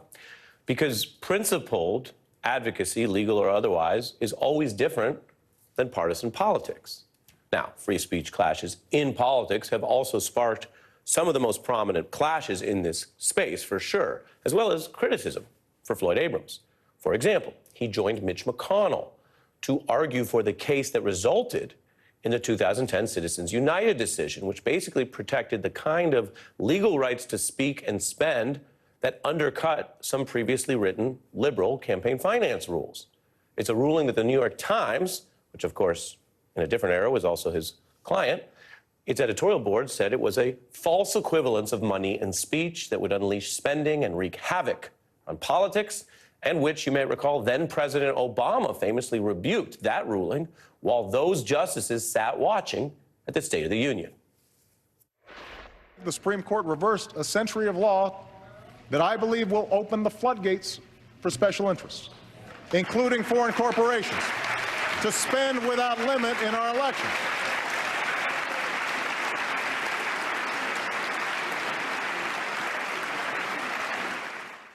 Many people still say that they oppose the substance and effects of that ruling because of its impact on democracy. Again, it's an example where you can't just choose any side or say, who do you like more or less? You have to think through what the free speech implications mean or debate them. Now, law remains a historical process. The precedents are just old cases. The idea is that good precedents will endure and meet the test of time. I can tell you most people feel that was true about the journalists who beat Richard Nixon's censorship, or the free speech advocates who feel the same way about battling to protect another example that is so relevant right now. You know NPR reporter Nina Totenberg, I bet. She had to deal with the government trying to go after her accurate reporting about then nominee Clarence Thomas and the Anita Hill story. It's one of several of these type of cases, a Floyd Abrams case that was also covered when he represented NPR's Nina Totenberg, and it's explained as well in this documentary.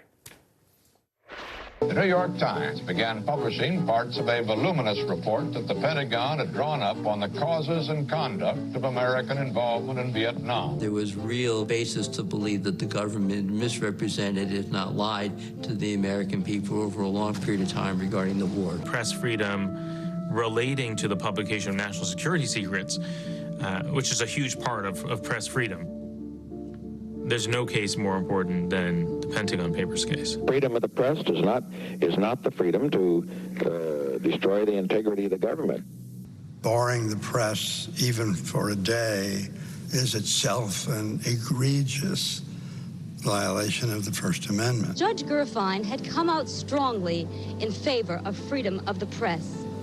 A cantankerous press, he said, an obstinate press, a ubiquitous press must be suffered by those in authority in order to preserve the even greater values of freedom of expression and the right of the people to know.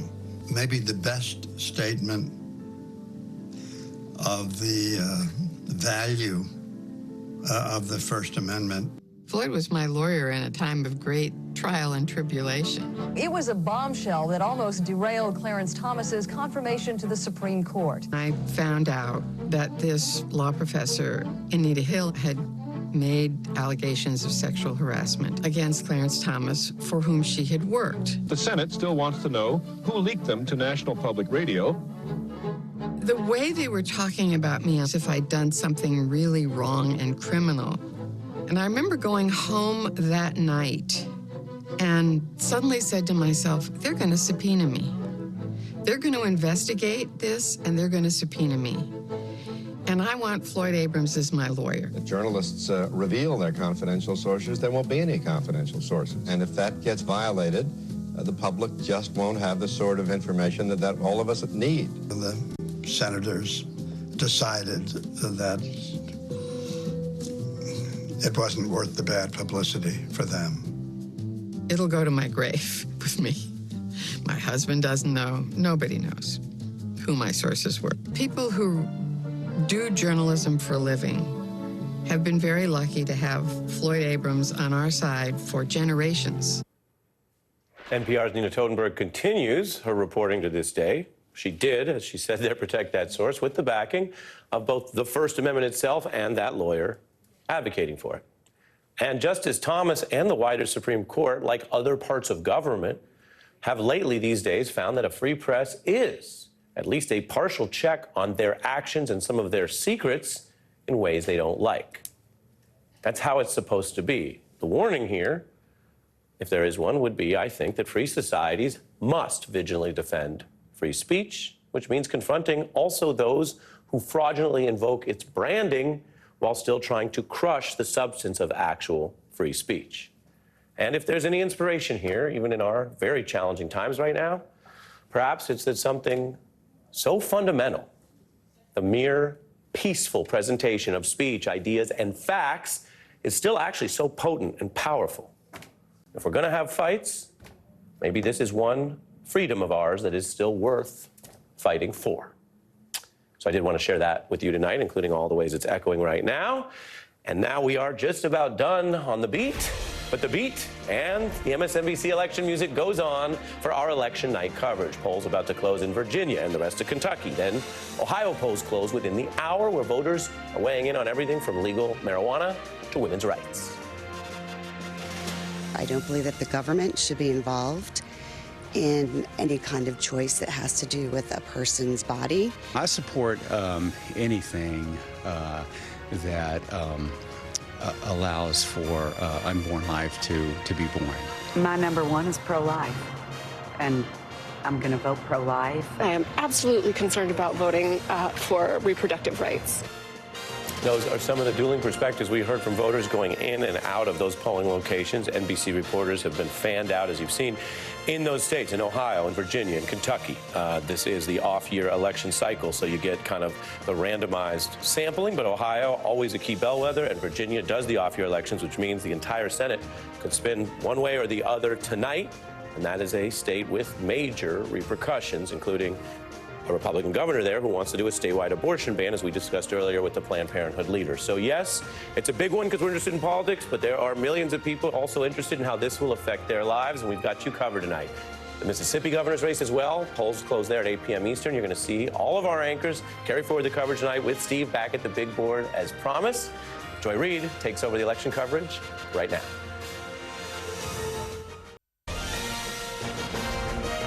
Welcome to the Readout. It is election night 2023, and polls are just closing in Kentucky and Virginia. And within the next hour, polls will also close in Ohio, Mississippi, and Rhode Island.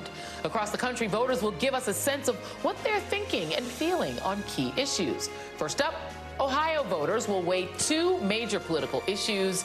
Issue one is whether Ohioans have a constitutional right to abortion and other forms of reproductive health care. And issue two would legalize recreational marijuana. Abortion access also looms large in Virginia, where control of the General Assembly is on the line.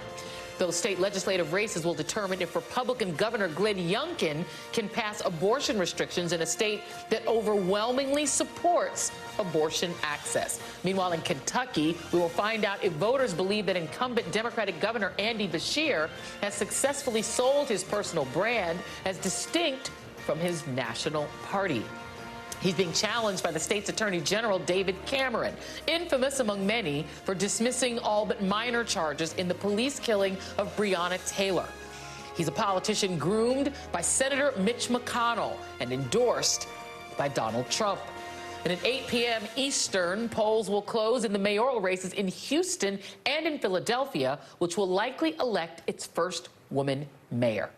For the latest on Kentucky and the other important races we're watching, let's head over to the Cornackster, Steve Kornacki, at the big board where he belongs. Steve, what's happening? Well, so 7 o'clock means polls in all of Kentucky are now closed. It's a split time zone state, so that's why you see nothing in yet from the western part of the state. That's changing just as we speak. Now, the key in Kentucky that we've been explaining is there about 15 to 20% of the votes that are going to be cast statewide are going to be early votes, and that's what gets counted up first. And the early votes, just based on what we've got from the state in terms of the partisan makeup of the early vote, is that it's more Democratic than the overall statewide electorate, meaning that the first big batch of votes in just about every county we see is going to be the best it gets for Beshear in that county. And then the question is, how far is he going to fall? And what we're doing basically as these results come in is we're just going to compare where he ends up county by county to where he was when he won this in 2019. And the key is, in 2019, he barely won the governorship. The margin was just about 5,000 votes, 0.4%. So it means county by county, he needs to basically be at the level he got in 2019. He really has no margin for error from that level.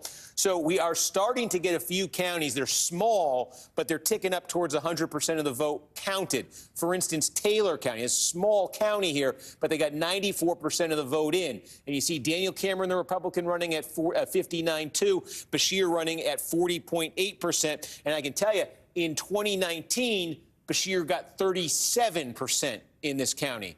We'll see the final 6% come in, but that's what he wants to see in any given county. If the number lands above 37 in this county, that's good news for Beshear. That's one of the counties that we've got a lot of the vote in from. Another one that's getting close to complete here, about 85%, is Elliott County. This is a county that Beshear actually won in 2019. He got 59% of the vote here in 2019. We will see as the rest of this vote comes in. It's a small county if it ticks up further, but that's what we're looking for, trends as these counties complete. There aren't that many that are close to complete yet at this point. What we do have, and why Beshear is so far ahead statewide right now, is that the two, by far, biggest counties in the state, this is Jefferson County, where Louisville is. 20% of all the votes in the state of Kentucky are going to come out of Jefferson County.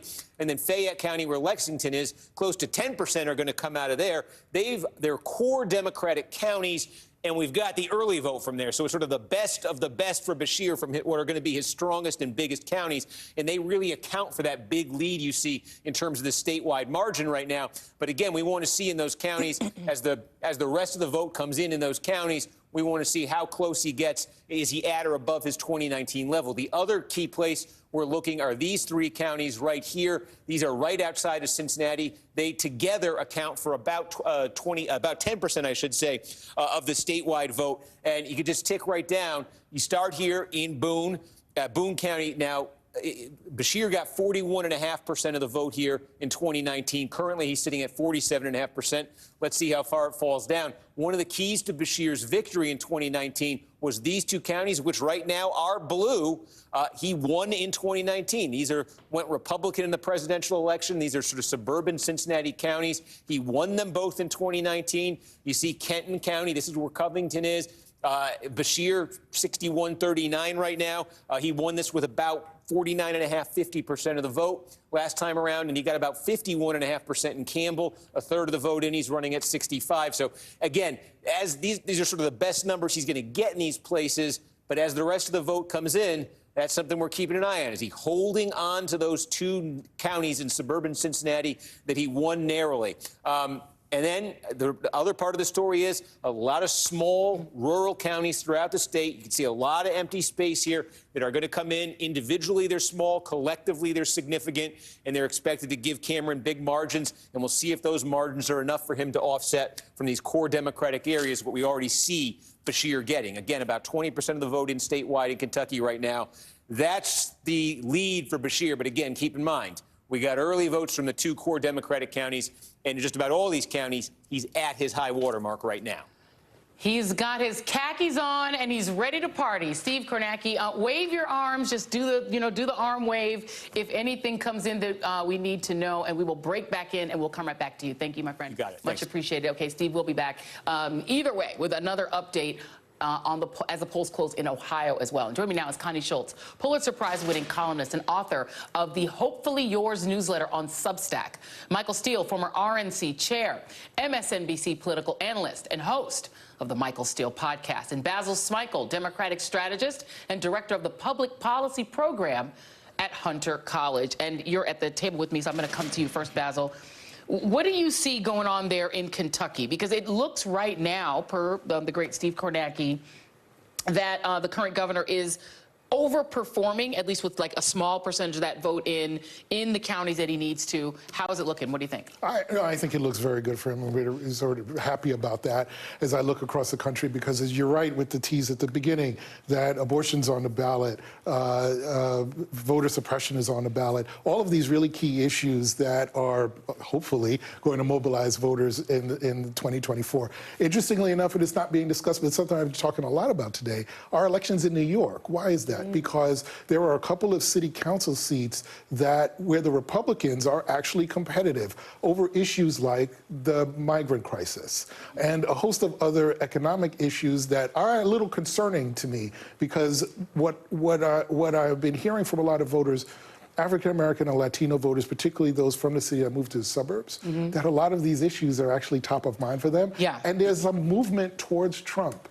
So my concern is, as Steve is reporting and as I look at elections today, what are the suburbs looking like? Yeah. Because there are some folks that now think they have a little more wiggle room, Republicans that feel they have a little more wiggle room in New York. Yeah. And that's dangerous. And that's dangerous. And Michael Steele, there's an interesting point here in that Kentucky has set aside one of the issues that in the past has been the most divisive and dangerous for Democrats, which is health care.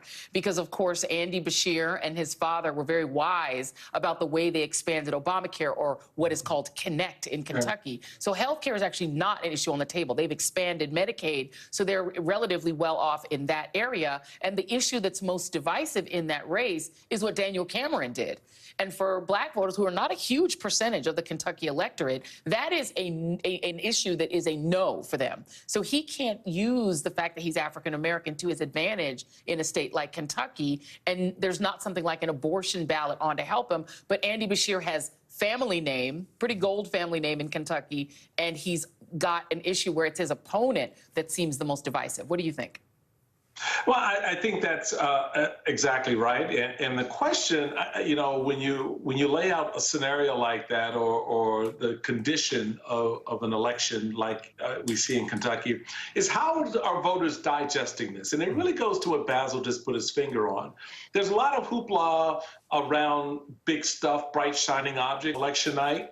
But what you and Basil are both pointing out is that there are some more subtleties that we need to pay attention to that could be better indicators of where the country may be leaning, where the country may be assessing not just the race in front of them, but a broader question about the direction of the country, how they feel about the economy and other things. So a city council race in New York, where Republicans are competitive, a county race in Kentucky, where Democrats are competitive, those things begin to add up and matter. And so what the great Steve Kornacki is going to be peeling back is going to be, what do those numbers say? What do those races look like as an indicator of what's going on? So Beshear got name, he's got family, he's got pedigree, but on the substance of the issues, to what Steve has laid out, voters may be, yeah, I kind of like what the governor's done.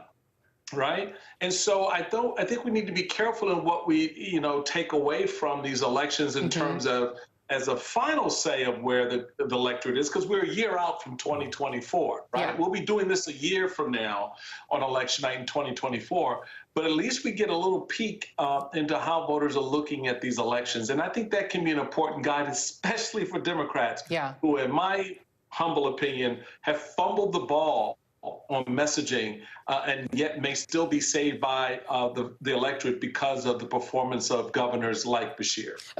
And, incumbency, you didn't mention, but is also a thing that's important that we have to factor in here. We'll see if that works in Mississippi, though, because Elvis's kin is on the ballot there. And that, to me, and look, I'm being facetious, but it actually kind of matters that Brandon Presley is a Presley and that he's got credibility. He's a very, very conservative Democrat. So there's no way for them to tag him as some sort of, liberal. And so that's interesting. We're going to come back to that. But Connie, I want to bring you in because Ohio, to me, seems super important as sort of a litmus test for how intense the abortion issue remains for the electorate, both Republican, Independent, and Democrat. Let me play you the closing arguments from both sides in Ohio. Take a listen.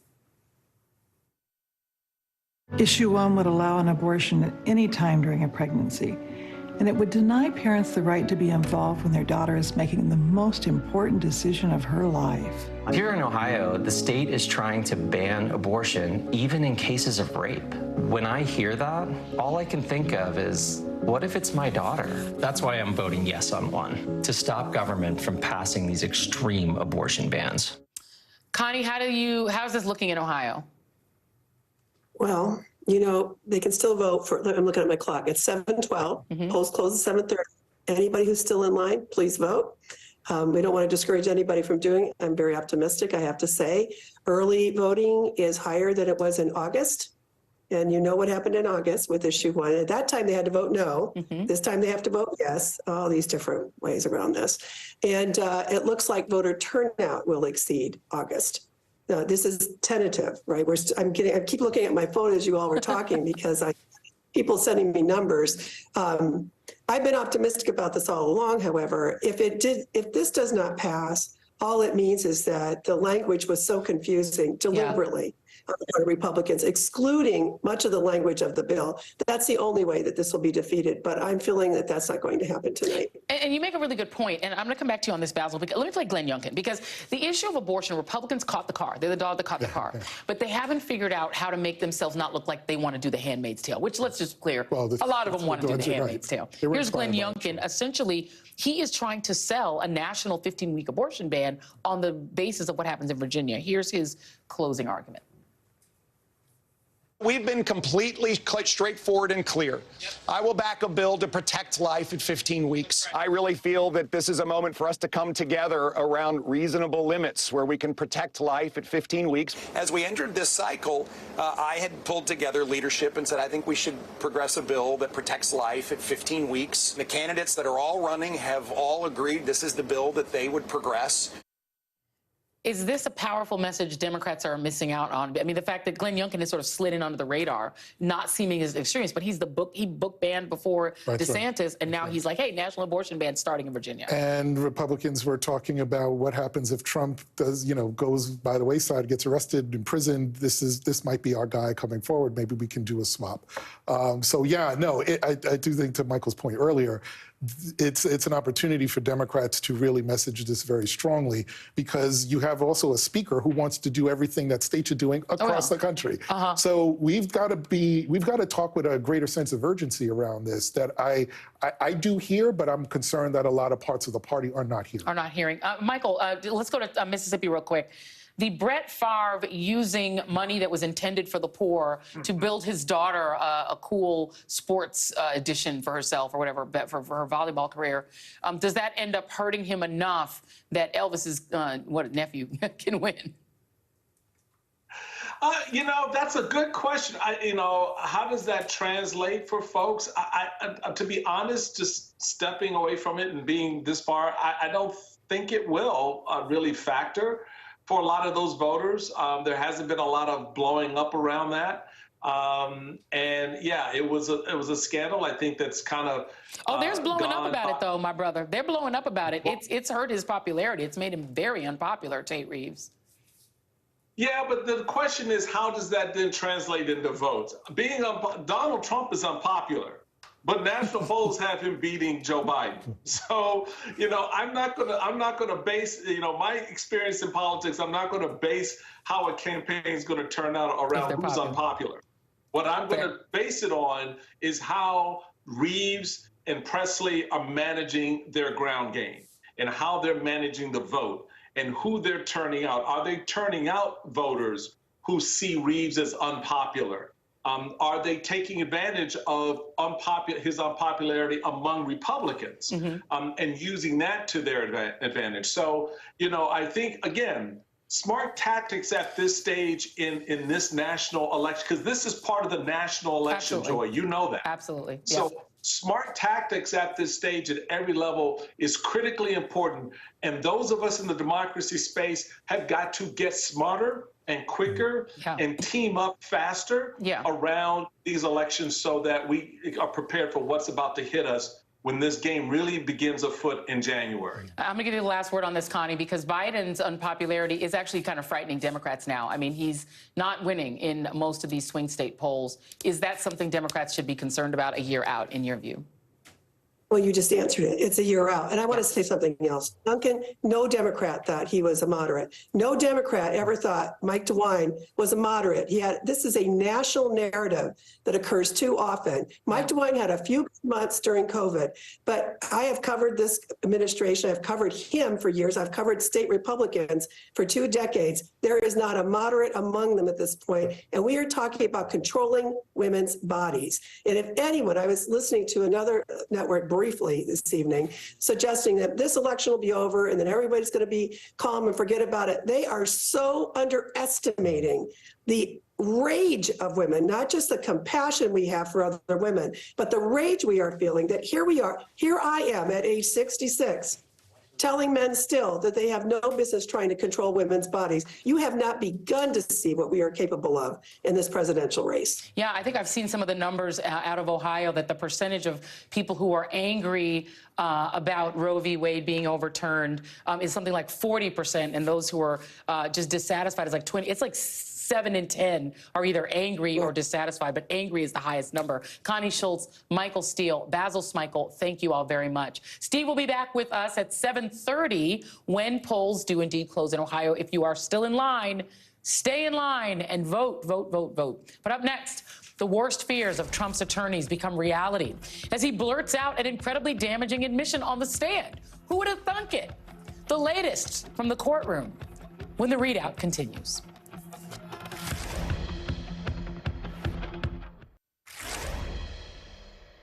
When Donald Trump sat for his first deposition last year in New York Attorney General Letitia James's probe into the Trump Organization's business practices, he invoked the Fifth Amendment a lot. I mean, we're talking nearly 450 times. Perhaps it was a smart move, however, because it seems that anytime Trump speaks under oath, he just can't help but incriminate himself. It is who he is. Yesterday, Trump did not invoke his Fifth Amendment right against self-incrimination. And considering that it is a civil trial, it would have been seen negatively by the judge. But perhaps he should have considered it. Because beyond the theatrics of the day from Trump, including attacking both Letitia James and Judge Arthur Engoron from the witness stand, Trump made a critical admission that is at the heart of the case. Trump admitted that the intent in providing the false financial statements with Trump's personal guarantee was to induce banks to loan him money. As the New Republic puts it, while it might not sound like much, the admission is key to the New York Attorney General's case, which hopes to prove that Trump deceived banks and insurers by massively overvaluing his net worth. Trump essentially admitted on the stand that these financial documents were produced with the express intent to induce lending.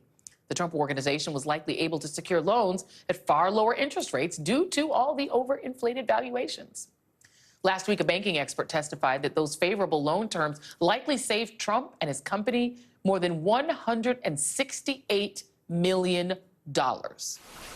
Joining me now is Andrew Weissman, former FBI General Counsel, MSNBC legal analyst, and co-host of the Prosecuting Donald Trump podcast.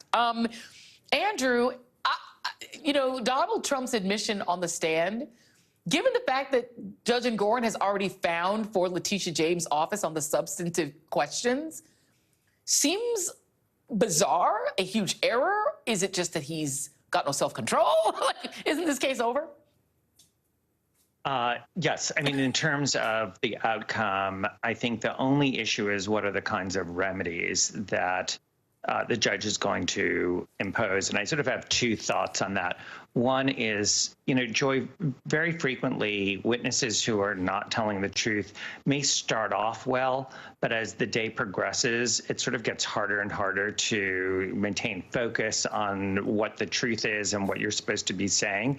And, you know, the worst admissions by Donald Trump all happened in the afternoon, where, as he said, in the afternoon, he was like, yes, I agree. The intent of doing this was to induce them to loan me money. He was also asked, by the way, can you say, and are you saying now that the financial statements are true and accurate? That should be a softball. Joy, if I asked you, did you ever like file things with a bank that are true and accurate? You'd be like, I don't even remember what they are, but of course I did. Of course, yeah. Right? Yeah. Well, he was like, essentially his answer, I'm paraphrasing, was sort of, I'll get back to you. I mean, like, it's a softball, and he couldn't just say, of course that's the case.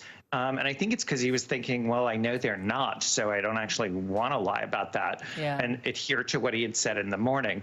And I think the other part is his acting out and his behavior with respect to the judge, with respect to the prosecutors in it, I do think is relevant in terms of the remedy that the judge has to impose. So one of the things the judge will be deciding is whether Donald Trump can continue to do business in the state of New York. Should he still be here? Should he still be banking here? Should he still have access to customers in New York? And if you've got someone who's so unrepentant, who's so out of control, who so much doesn't care about the rule of law, it seems to me that the judge could easily weigh in his conduct here to say, you know what, this is not the kind of person, a recidivist, who we want to have preying on people in New York. So I think he hurt himself both substantively and in terms of his behavior. Yeah, you know, and people, I think, too often try to assign sort of four-dimensional chess to Donald Trump's actions when he's really just a 77-year-old man with no self-control, right? But I think, but one of the ways Rolling Stone was trying to sort of suss out why he was literally yelling at the judge yesterday. This is it. According to two sources familiar with the matter, and another person briefed on Team Trump's legal strategies, to the extent those exist, the former president and his lawyers are intentionally trying to provoke the judge into a nuclear-level overreaction. According to three sources, several Trump attorneys and other key allies have advised him that the more the New York judge supposedly overreacts, including perhaps remanding Trump, the better their case for an appeal will be. What do you make of that, if that is strategery? Well, I think the only person who so far has overreacted is Donald Trump. I think there's a very good argument that the judge has underreacted. When Donald Trump, for the second time, spoke about and denigrated the judge's law clerk, I was very much saying that if you impose only $10,000, you are sending almost a sort of welcoming of it, because you're dealing with somebody who smells out power and that power dynamics. And I thought, if anything, Judge Engoron was holding his fire and actually trying not to react. And you should know, most judges are very aware that litigants who are losing try that tactic. They try and go to the judge, and I don't think he's falling for it. So I just don't think that strategy is going to work. And if anything, you know, attacking a law clerk, I don't think on appeal, you know, those judges, they have law clerks also. Yeah. So I don't think it's going to really work. Yeah, and it might not be a tactic. He literally just might not have any self-control. Andrew Weissman, thank you. And still ahead. You're welcome. Cheers. We are moments away from polls closing in Ohio. Steve Kornacki, there he is. He's standing by at the big board where he lives with the latest.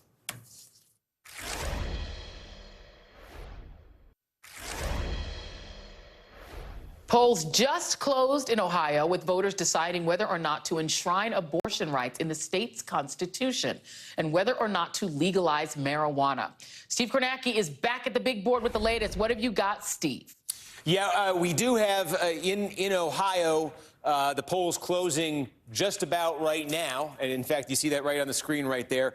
And the NBC News characterization of that issue 1, which would put the right to an abortion in the state constitution and allow for a limit after fetal viability. The NBC News decision desk is saying it's too early to call, but that yes is leading on that. That is the, remember, Ohio is the one state we have an exit poll in from tonight. So we're going to look in a minute here for returns to start coming in from Ohio. But taking a look at the situation in the Kentucky governor's race, where now more than 1/3 of the vote is in. You see the overall tally statewide. Beshear almost 10 points ahead of Daniel Cameron.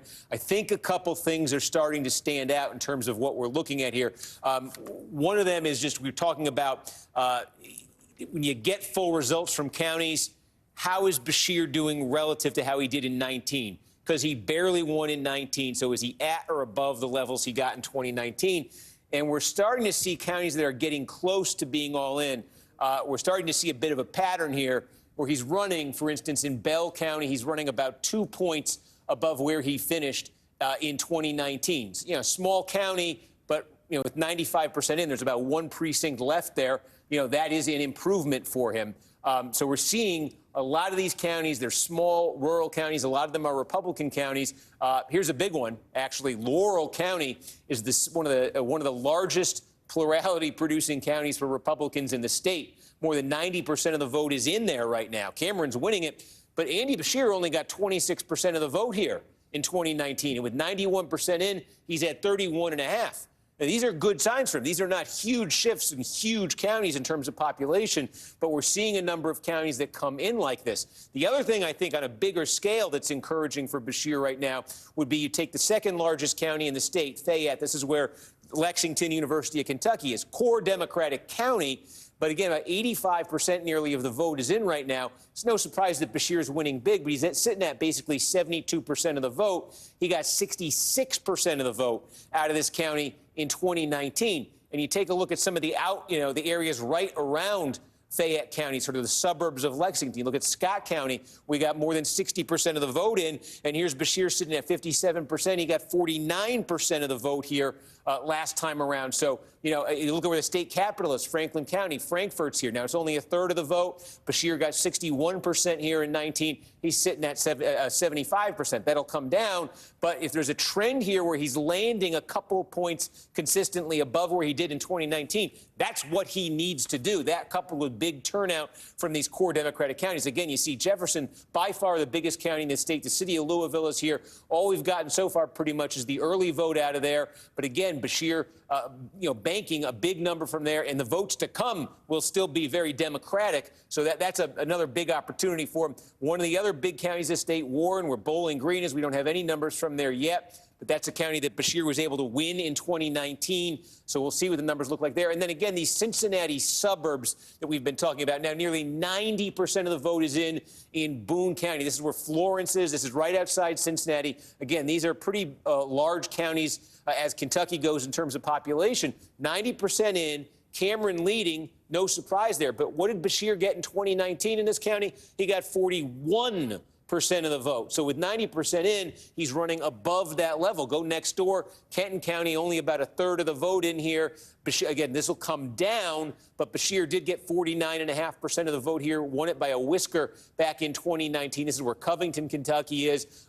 Keep an eye on that. And then Campbell, we've got more than 73%. We've got basically three-quarters of the vote in Campbell County, and there's Beshear sitting at nearly 60% of the vote. He got 51.5% out of this county in 2019. So again, you figure it'll come down some with what's left, but these are all encouraging signs for Andy Beshear right now in Kentucky. Again, just to reset the leaderboard there, 37% in right now. Again, we're seeing in most of these counties where we're getting more than 90% in. Some of them are very small, but in most of them, it's small, right? But it's an improvement from 2019 for Beshear. I have a question for you, Steve. This is fascinating to me. I'm curious whether Beshear is overperforming in some of the red, more rural counties than he versus his election 4 years ago. Well, I mean, a good example is right down here in Bell County. You know, 95% of the vote is in. I think there's one more precinct to come. he's running about 2 points above what he did in 2019. You know, again, this is relatively small county. But again, if you're running 2 points better, and we're seeing this in a number of counties like this, those will add up, because what Cameron needs to improve on what Bevin did, Matt Bevin, the former governor who Bashir defeated in 2019. And if Cameron's running well, but not quite as well in Bevin, and that pattern starts to develop, and I think we might be seeing that in these eastern Kentucky counties where we're seeing 90% or so of the vote in, you know, again, he's got to overperform from what Bevin did in 2019. And so far, we're not really seeing that. Fascinating stuff. Steve Kornacki, we're not saying that you can never leave the big board. We're just saying don't leave it in the next, like, 12 hours or so. Because and if you hear of anything, holler. Let your producers know, and we'll come back. No, go ahead. Yeah, we just got our first votes in Ohio. Let's do it. On issue 1. This is that abortion referendum now. This is Franklin County. This is a core Democratic county, big Democratic area. And you see just 3% in, 76% for yes. And then you got Stark County, about 20% in, 64% for yes. Keep in mind, in Ohio, the early vote, the mail vote gets reported out first. So again, if it's a Democrat-Republican election, you'd be seeing the high water mark for Democrats. You would expect that the initial batch of votes reported in every county in Ohio pretty much is going to be the best it gets for the yes side. But again, these are big numbers. Now we've jumped to 22% in Franklin County, almost more than a fifth of the vote in Franklin County, 79% on yes. And I can just tell you, if we go back and look at this summer, when they had that sort of test vote, where the opponents of issue 1 tried to raise the threshold to 60% for a constitutional amendment, that went down into defeat. The number there in Franklin County was 75.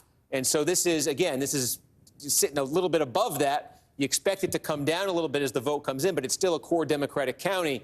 So you're looking at numbers here that look like they're probably going to fall somewhere close to where they fell this summer. And this summer, that initiative to raise the threshold, to make it harder to enact issue 1, lost 57 to 43.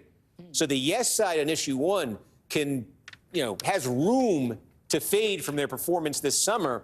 But initially, at least in Franklin County, big county here, may not be seeing that at all. It ain't fading. It ain't fading. Abortion is still a very, very, very hot issue. Women and not too few men are pretty angry about it. Steve Kornacki, please stick around and wave your hands if anything else comes in and when more results come in. Thank you, my friend. Much appreciated. Up next, a live update as Israel continues its relentless assault amid growing calls for a humanitarian ceasefire. We'll be right back.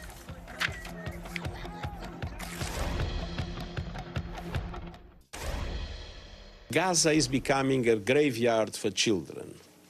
Hundreds of girls and boys are reportedly being killed or injured every day. More journalists have reportedly been killed over a 4-week period than in any conflict in at least 3 decades. More United Nations aid workers have been killed than in any comparable period in the history of our organization. It has been 1 month since the violent surprise Hamas attack that Israel says killed 1,400 people and left 239 still hostage in the Gaza Strip. Israel has bombarded the densely populated area since the attack with a daily barrage of missiles and airstrikes. The UN Relief and AIDS and Works Agency, which serves Palestinian refugees in Gaza, says 70% of the Gaza population has been displaced. And health officials there say more than 10,000 people have been killed. Israeli Prime Minister Benjamin Netanyahu said on ABC News that Israel will have, quote, overall security responsibility for Gaza for, quote, an indefinite period after this war with Hamas ends.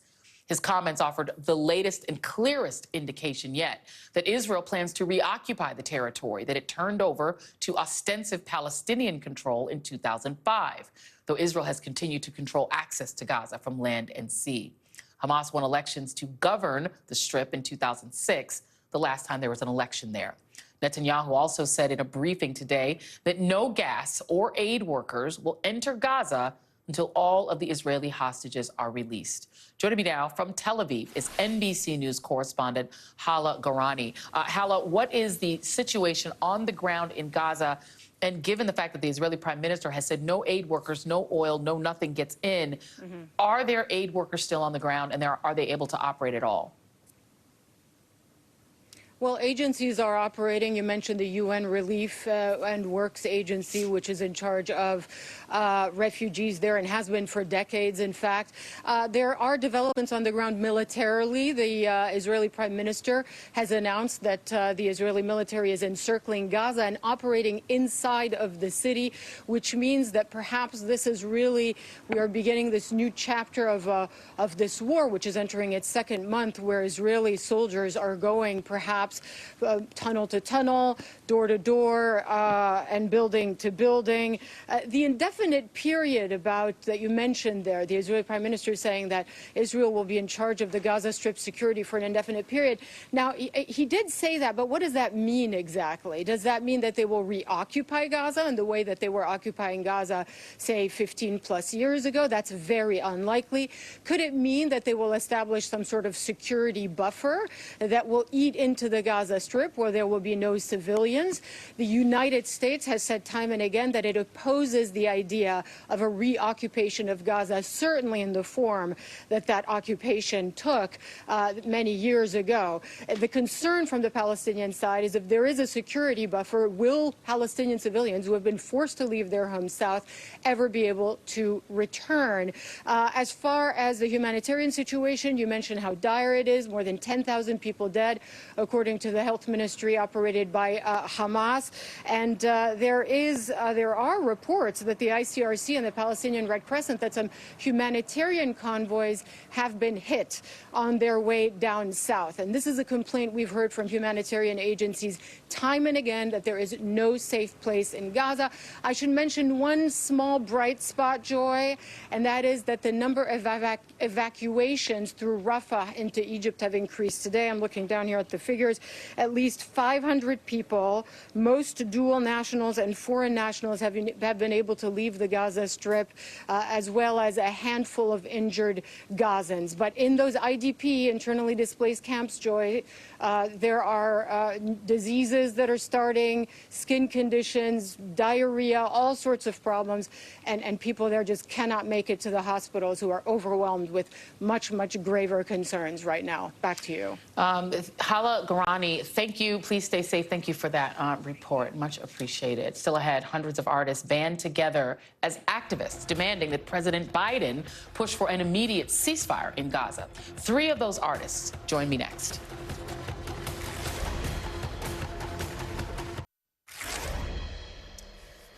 A quick update on the Kentucky governor's race. It's still too close to call, but Democrat Andy Beshear is leading. Steve Kornacki is standing by, and if there's any news on that front, we will bring it to you immediately. But first, over the weekend, tens of thousands of protesters took to the streets around the globe in London, Paris, Berlin, Rome, Chile, Greece, as well as in Washington, D.C., all demanding an immediate ceasefire in Gaza.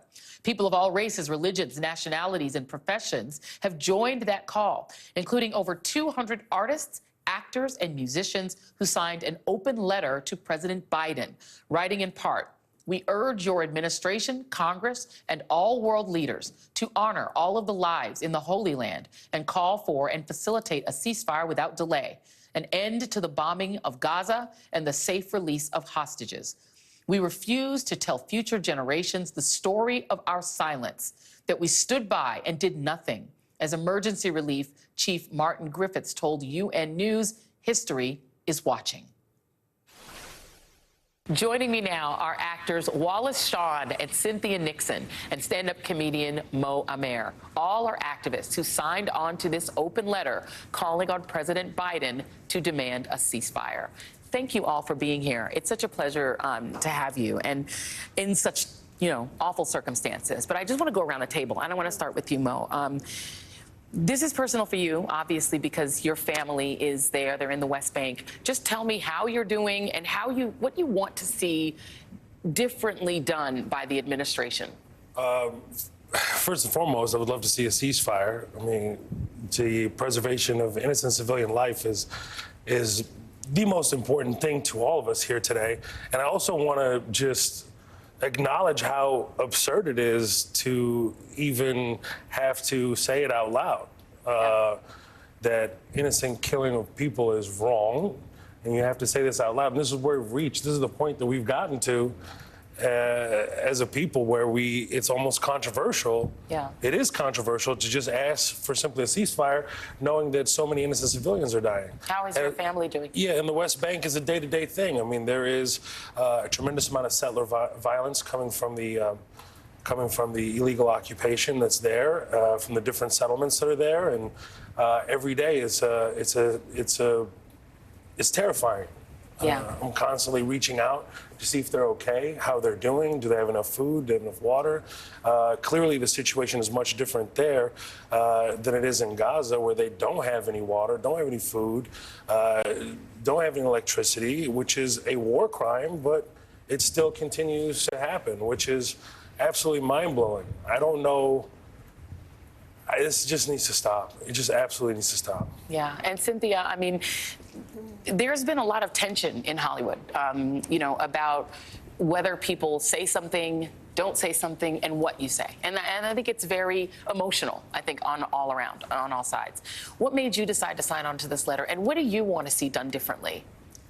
Well, absolutely. I think we're all here because we want a ceasefire. And I will just tell you, I have 3 children, 2 of them are Jewish, and I woke up on the morning of October 7th and I heard what had happened, and I burst into tears because I was so devastated about what had happened, the 1,400 Israelis that had been killed, the 200+ people Israelis who had been taken hostage, but I also was so upset because I knew about the violence to come. And I have to say, my oldest child is very centered in his Jewish identity and is really the person in our family who is pulling all of us and saying we have to shout from the rooftops, and we have to do everything to stop this, to call for a ceasefire and the safe return of the hostages and humanitarian aid in Gaza, where it is so desperately needed. And Wallace, you as a Jewish American yourself, why do you think it is so hard for people to hold both of those two ideas at the same time? That it is wrong to kill civilians, no matter whether they are Arab or Muslim or Jewish, but that also a ceasefire is not somehow supporting Hamas? Well, I think a lot of Jewish Americans are schooled in the idea that the murder of the Jews in Europe during the Second World War taught the lesson that Jews must protect themselves and that there are no rules to guide them and to limit them or to restrain them. They must do anything they feel they need to do to protect themselves.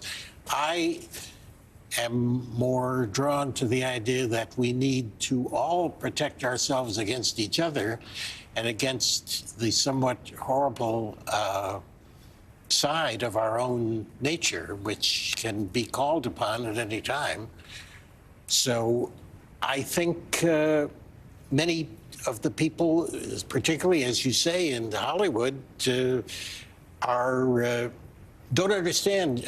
People have asked me, why are you protesting against killing people in Gaza, but you didn't protest the massacre of Israelis on October the 7th? And the reason is, I'm an American and I'm paying taxes to the American government. I don't pay taxes to Hamas, and they don't care what I think. But the American government is supposed to care if we're theoretically a democracy. Indeed. And I wonder, have you all heard from the White House? Have you heard from the White House? I've not heard from the White House. No response? No response. Nobody's hit me up. I would love it if they would. Would love to really talk about what's happening to the Palestinians the last 75 years. I mean, the fact that this is even a morsel of a surprise is absolutely just upsetting. This has been going on for quite some time. I don't want to see any more innocent life taken. It's absolutely absurd that we have to continue to have this conversation. I feel like it's a cycle that they want us to be stuck in, to be against each other, to finger point against each other. But that's not what the reality is here. I come from a Muslim Palestinian background. I'm American. I'm a product of statelessness and being a refugee to America. I'm living the American dream. I'm an extremely privileged refugee that had a dream and was able to accomplish it. The children in Gaza don't have this chance. They are completely blocked in. Hospitals being bombed, religious, from a church being bombed. I mean, like, there's not even a location that I can think of that hasn't been hit. Yeah. White phosphorus is being used, which is illegal. It's an absolute war crime. I don't want to see any more people die. Yeah. I don't want to see any more people. They're writing their names on their children's babies. And imagine a scenario where you have to do this. They're separating their families to preserve their own lineage. Yeah. I mean, that is insane to think about. And for us to come together as artists, we'd rather be, working and doing our thing and focusing on that. But it's impossible to sit still while something as egregious as this is happening. Well, I appreciate the fact that you all came together, the artists that all came together across different religions. And I think that's important, and ethnicities and everyone coming together, because it is a message that should not be controversial. Peace is not controversial. Absolutely. It's actually a good thing. Thank you, Wallace Shawn, Cynthia Nixon, Mo Amer. Thank you, thank you, thank you. And that is tonight's ReadOut. The polls are about to close in Mississippi, Rhode Island, Pennsylvania, and Texas. Stay with MSNBC throughout the night as results come in from all of the key races. All In with Chris Hayes starts now.